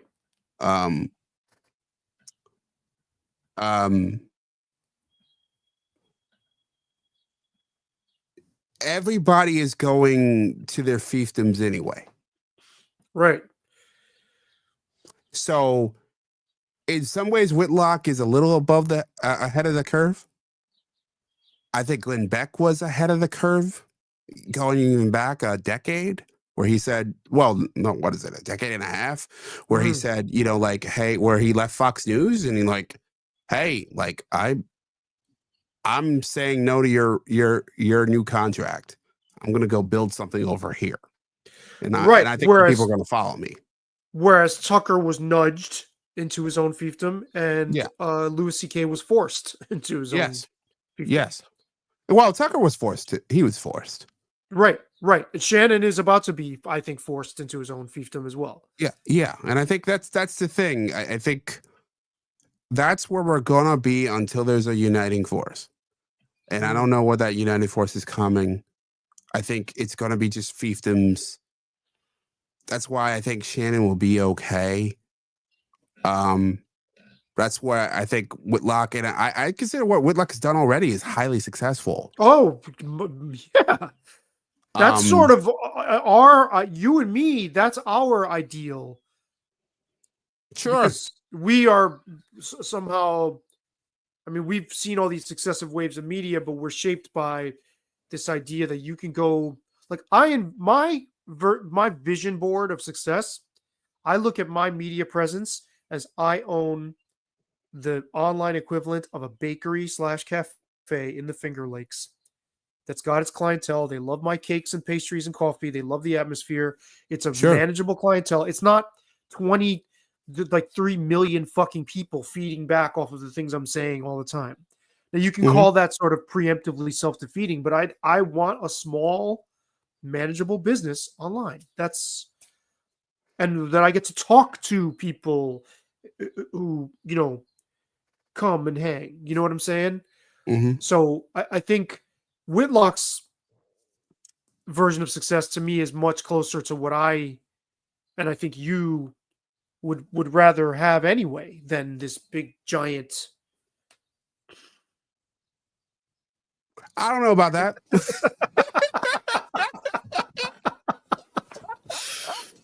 Then again, look, I was a kid who was, I'm a terrible sleeper. So I was up in the middle of the night listening to Art Bell talk from sea to shining sea. Like I like, I was a giant Opie and Anthony fan. I really enjoyed Larry King on CNN and on his even when he went niche toward the end. When he got nudged out and decided, hey, I'm going to start my own TV network,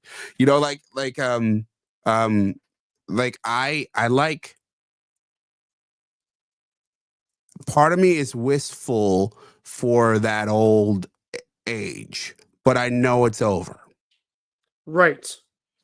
By all means, don't get me wrong. I would love to make a foothold in a way that my mom would hear about my work, because you know what I'm saying, that it's so, it gets into that sort of inner sanctum of media figures. But you're right. And more than I am wistful for that, I'm excited for what we can all build.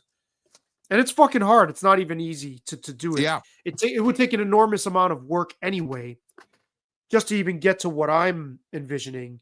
So that's a really, you're sorry to interrupt. Go on. Please. No. That touches on something that I hadn't thought about until now, but it's an interesting question that I'm going to think through here. I'm not sure if it's easier or harder, because I can make the argument for either. It's easier to start. I could argue that it's harder to sort of get up to, like, even small scales of success.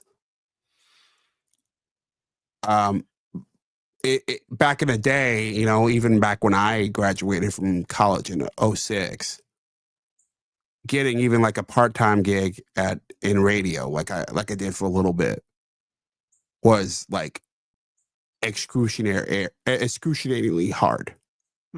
Getting, my first newsroom job, which followed, incredibly hard. Like, we would get hundreds and hundreds of applicants, and they would, sort through them to get to the me's of the world. When I've gotten on air, it was being selected one of thousands, as a reporter on radio and at USA Today. Like, so You don't have to be chosen anymore. At least not by the people who put you on. You choose No, but yourself, and you have to be chosen by an audience. Right, you better get your shit kickers on and get behind that cart and like that's like so. There's a guitar player named Chris Haskett who played in Henry Rollins' band, the Rollins Band, for years, and I watched him do an interview maybe a dozen years ago or so, and he said when it was harder to get in to the label system, when it was harder to get signed for bands, it was easier to define and understand what the goal was. Now that there's much more access, he had a hard time grasping, like, it's like, where do you go with that? So when it was what you're just that's what just reminded me. Because it was harder to get into one of those jobs, but the sense of direction was very clearly defined from there. Now it's like we're making our own, we're building our own all the time. And, it requires a lot more sort of not just hard work, but ingenuity and imagination too. Like standing out now, yes, you can put your shoulder behind the cart, but you need to think the way a network producer in the past would have thought on a micro scale in this weird way. And that's wearing multiple hats at once. Whereas before you could just be the on-air talent, let the executives fucking do the thinking, right? And it'd be harder and harder and harder. You have to scratch and claw to get up to that point. But you weren't like helming the vision also. Yeah. So now, no, you're not just a content creator. You're a mini mogul. You're a micro mogul. Yeah. In order to try to make anything work, I mean, it is the it is sort of I think I wrote about this not long ago, but it was looking at Tucker Carlson versus a guy like Rush Limbaugh. If one of the first I was reading his Rush Limbaugh's book, The Way It Ought to Be. It's very 1980s Ronald Reagan. And he talked about how he didn't think about syndication. He didn't think about the business of his show at all. Like it just didn't, like, he was like, I thought about making a good show, and when I made a good show, it got popular, and other people just took care of the rest for me. Like it was like it just worked. Holy shit! What a different world we're in now. I mean, that's shocking. You can't be that today. Exactly. You cannot do that. Exactly. There's no way in hell you would survive even the first step of this. Yeah. Thinking like that. You got to be the fucking network and the talent. And a perfect example of what you're saying there is Dan Bongino, who just went into the Trump administration, right? I don't know how much you know of him. Nothing, but his show, he's a former Secret Service agent who started a show in his basement with his wife, and then it got sent. It became a hit podcast, and he and his wife turned it in, pushing that wheel that you talked about into a syndicated talk show across the country. It ended up on 100 affiliates before he walked away from to go into government. It's like you have to like just dive in and take that shot, even if that wheel's going to run you over. Because no one is going to handpick you and say, you do a great shift on WXXY or right in or Idaho or whatever. We're gonna call you up to the majors. That's the way it used to work. It doesn't work that way anymore. All right, it's laughable. I'm laughing at that paradigm now. Yeah, but We have to have our Neil Howe moment. Ding, ding, Oh ding, ding, yeah. ding. You talk Yeah. about a unifying force. Come on, man. Double. You Double. talk about what is that unifying force. We don't know. Neil Howe might have a surprise in store for us. Yeah, And yeah. maybe there is. I mean, I don't know, James. Oh. I I wonder. left out this one too. There you go. I want, and I know I say this every week. I got to read some Neil Howe, but Yeah. I wonder whether, even though we're moving in the direction of total, all these little microverses, really is really what they are a multiverse, like a media multiverse. I wonder whether human beings don't crave shared, like something like a coast to coast that you can plug into on a bigger level. I mean, can it both exist? Can there be the algorithmic, multiverse? And can there be something that is known and experienced on a broader scale at the same time? And you're probably thinking no, but I just wonder if there's anything that can put us back, even not totally on that track, but just have a little bit of it. I don't know. You're right in that my inclination is no. In that until there's a technological innovation of some sort or reversion. Yeah, I think we went into this deeply on a private phone call, but the direction that AI is taking us is going to slice and dice the sources of our content and customize instead of unify. I mean, that's pretty clear at this point. Barring some unforeseeable shift.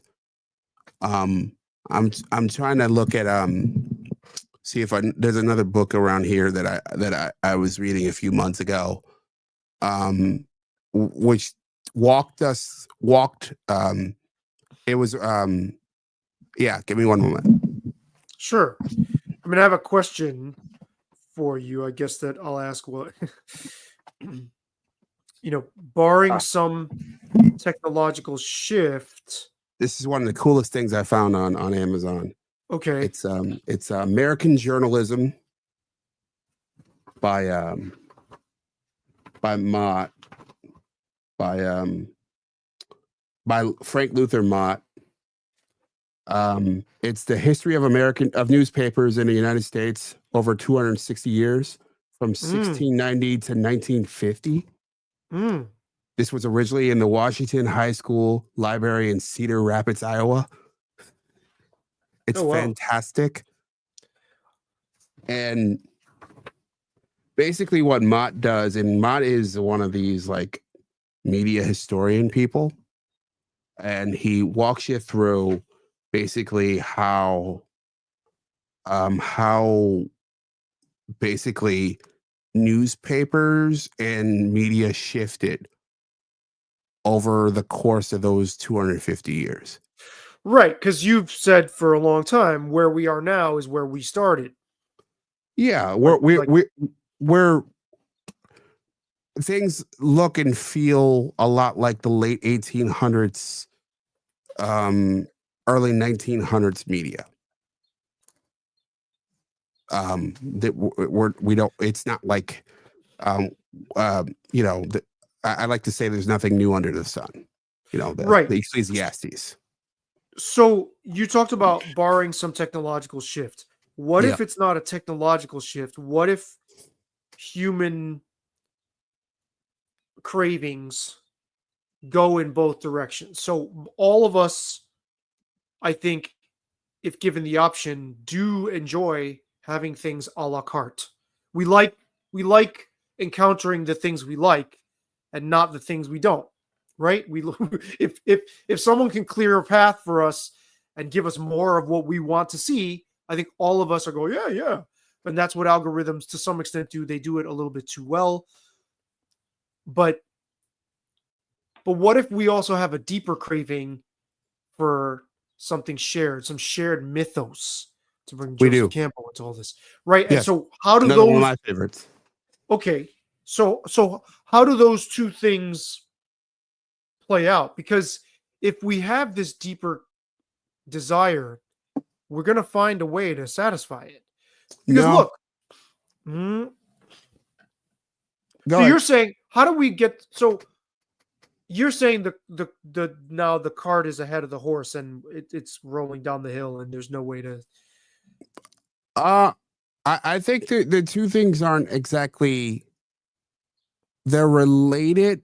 It's a Venn diagram, right? It's not like they have some shared components, but I don't think they're intertwined completely.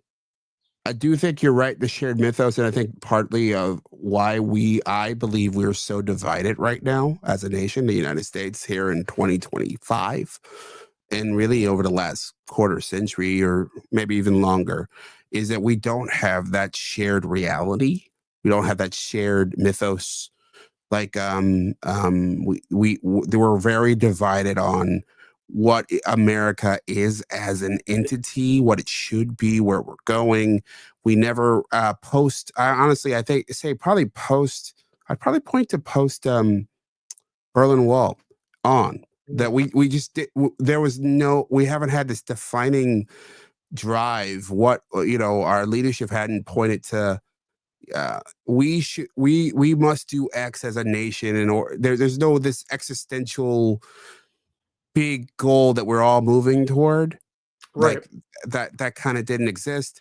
And then on the other hand, like we've seen the slowing down of everything culturally, in invention. Eric Weinstein talks about this a lot, that basically post early 70s, like basically our technological progress has slowed down dramatically. In terms of just everything culturally, societally, we're no longer taking leaps like we used to. And with all that being said, I think that something was incredibly lost. At the same time, you had to sort of pull technologically, like whether it was cable, whether it was our phones, whether it's the internet, social AI. It's all been incremental. Yeah.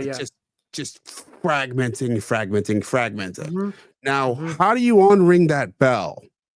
I don't think you do. I think that we may see, social moves toward uniting. I think of Andrew Breitbart. Politics is downstream from culture, but culture is downstream from narrative. So as we sort of figure out, or at least different groups within our society, because it's never a universal narrative. Never. Going back, at no point in our history have we had a universal narrative. But when there becomes a galvanizing, and that's the Neil Hall argument, essentially that eventually we will have a moment after we go through hell where we will all agree, essentially, or not all, but a good amount of the ruling class will at least come to an accord on a direction that we're going to go. I think that's what it would take to get back to that shared moment. And I think that could show up in terms of our shared narrative, and that will eventually show up in terms of our culture, which will show up in our media eventually. But I don't think, unless there's something that's outside of my realm of understanding, I don't think there's going to be something where we're going to all like have more moments like the Super Bowl, or even more moments like the old Walter Cronkite, where we or like you watch it. We talked about Peanuts off air, where like there were 40 share shows, or even 25 share shows, where 25% roughly of the population watches something with TVs. Watch X. I don't think we're gonna get back to those consistent moments. Unless we regress, and that my friend would be a tragedy. I mean, I would be worried about that. How can media regress? James is like, this is a real tragedy. Well, no, it wouldn't be necessarily. In order for that to, it's not that media would. It would be the things that would cause it would be the tragedy. Oh, okay. Well, all right. So I agree with everything you said. It makes perfect sense. But the one question I have, well, there's two. What if AI continues to work with us in a way that is beneficial and that saves steps and things like that? Then I think, yeah, I mean, we love curated content. I mean, right? Like I said, it's like going to an ice cream shop and having like all these flavors that are catered towards what you might like.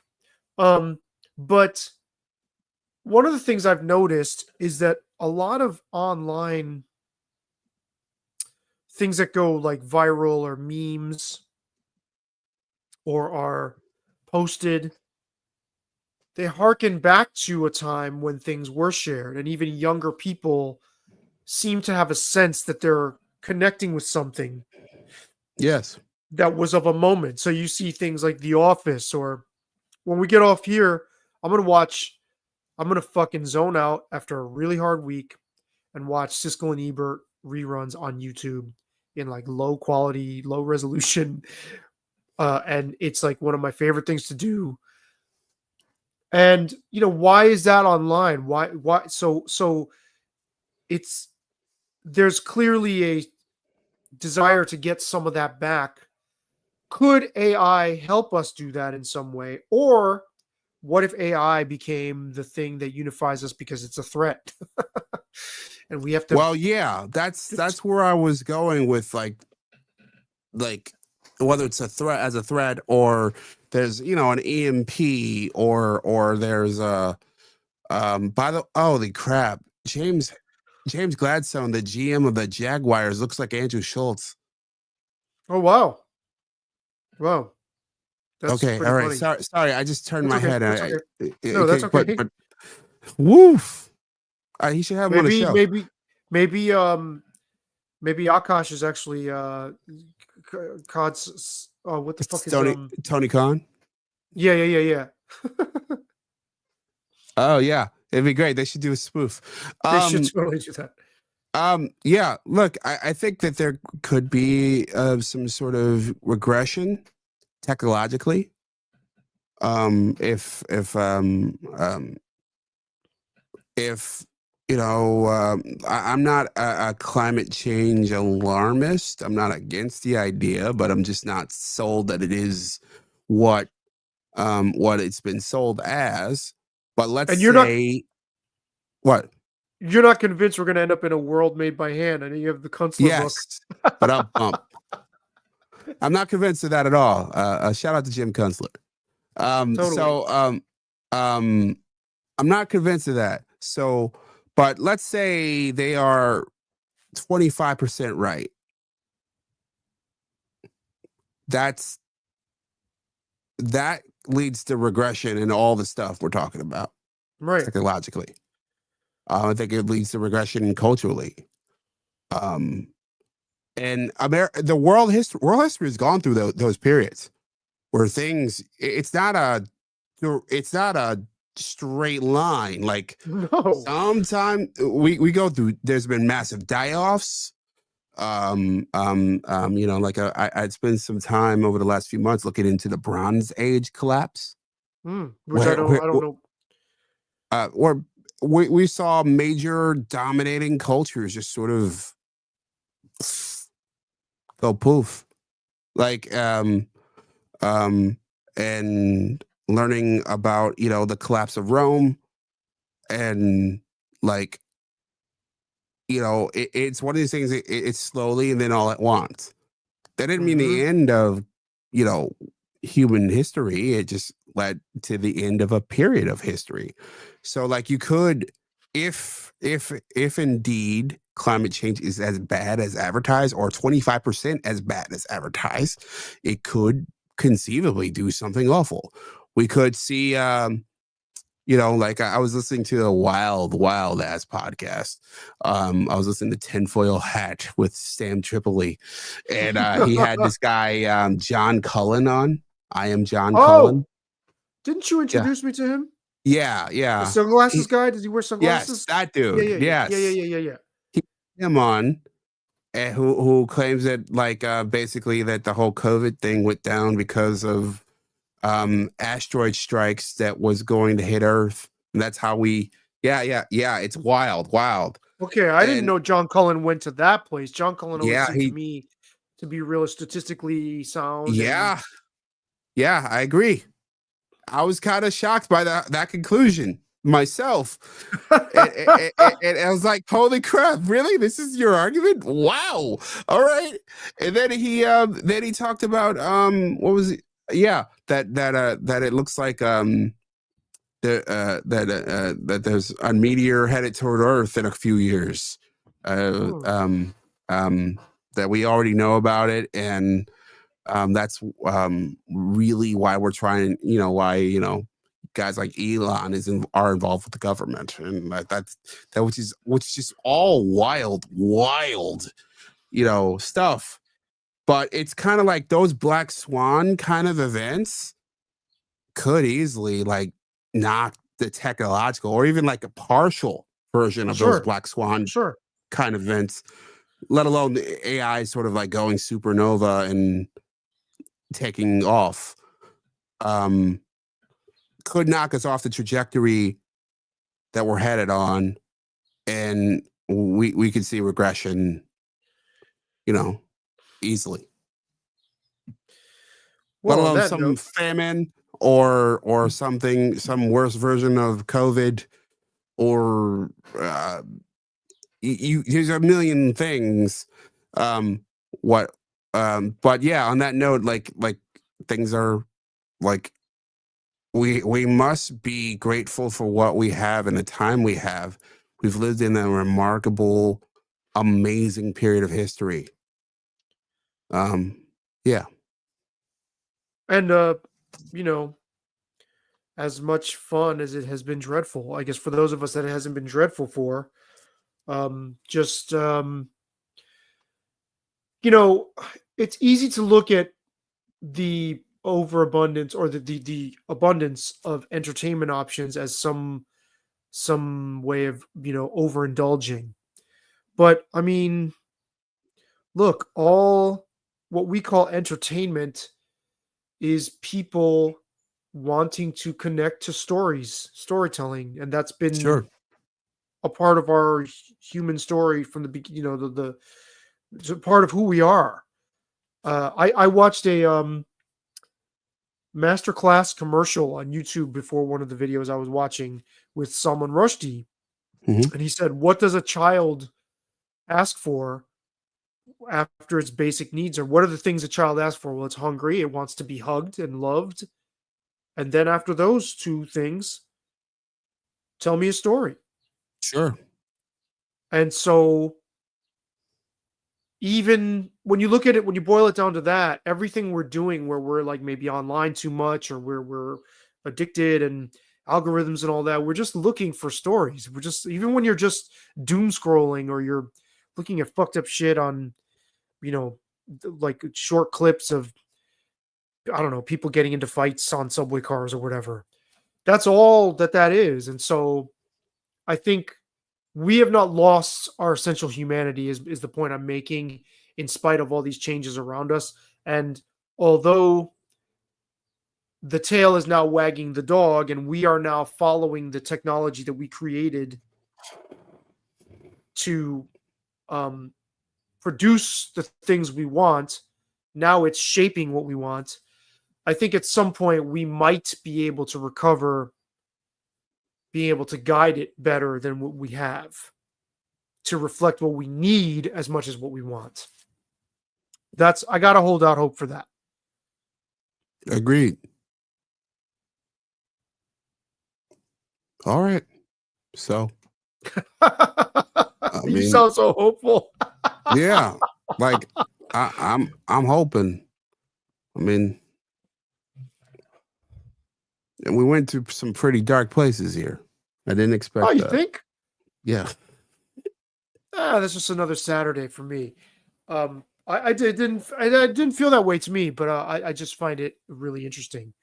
But maybe Yeah. that's because I'm looking forward to eating the rest of this tuna fish sandwich and watching Siskel and Ebert. Retreating to my confirm if he's being accused by snow bunnies or Afro queens. Can somebody confirm? Well, we know. We'll see how that situation plays out. That'll be fascinating. You think it's eventually going to kind of fade from the news cycle? I mean, it will it inevitably will. do that. We'll see how it. Yeah. Well, on that note, let's reconvene and just keep chasing down our dreams. Sounds great, man. Sounds great to me. It was really good talking to you. I'm glad we got to do this. This was much just what the doctor ordered. Nice. So for me, so that's why it didn't feel that dark. It's like I needed this. So, let me Okay. show off these ethnically ambiguous babies before I.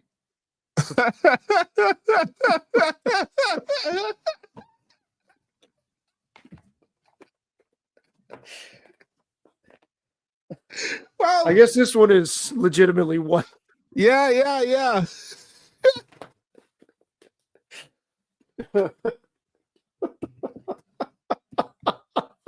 Speaking of dark places, I mean, I can talk an hour on the ethnically ambiguous hosts on sports television, but that's another. we should topic. we should talk about that. That's a really interesting topic. But we'll table that one for sure. Yeah. All right, man. All right. Yep. Well, see y'all. Thanks for watching.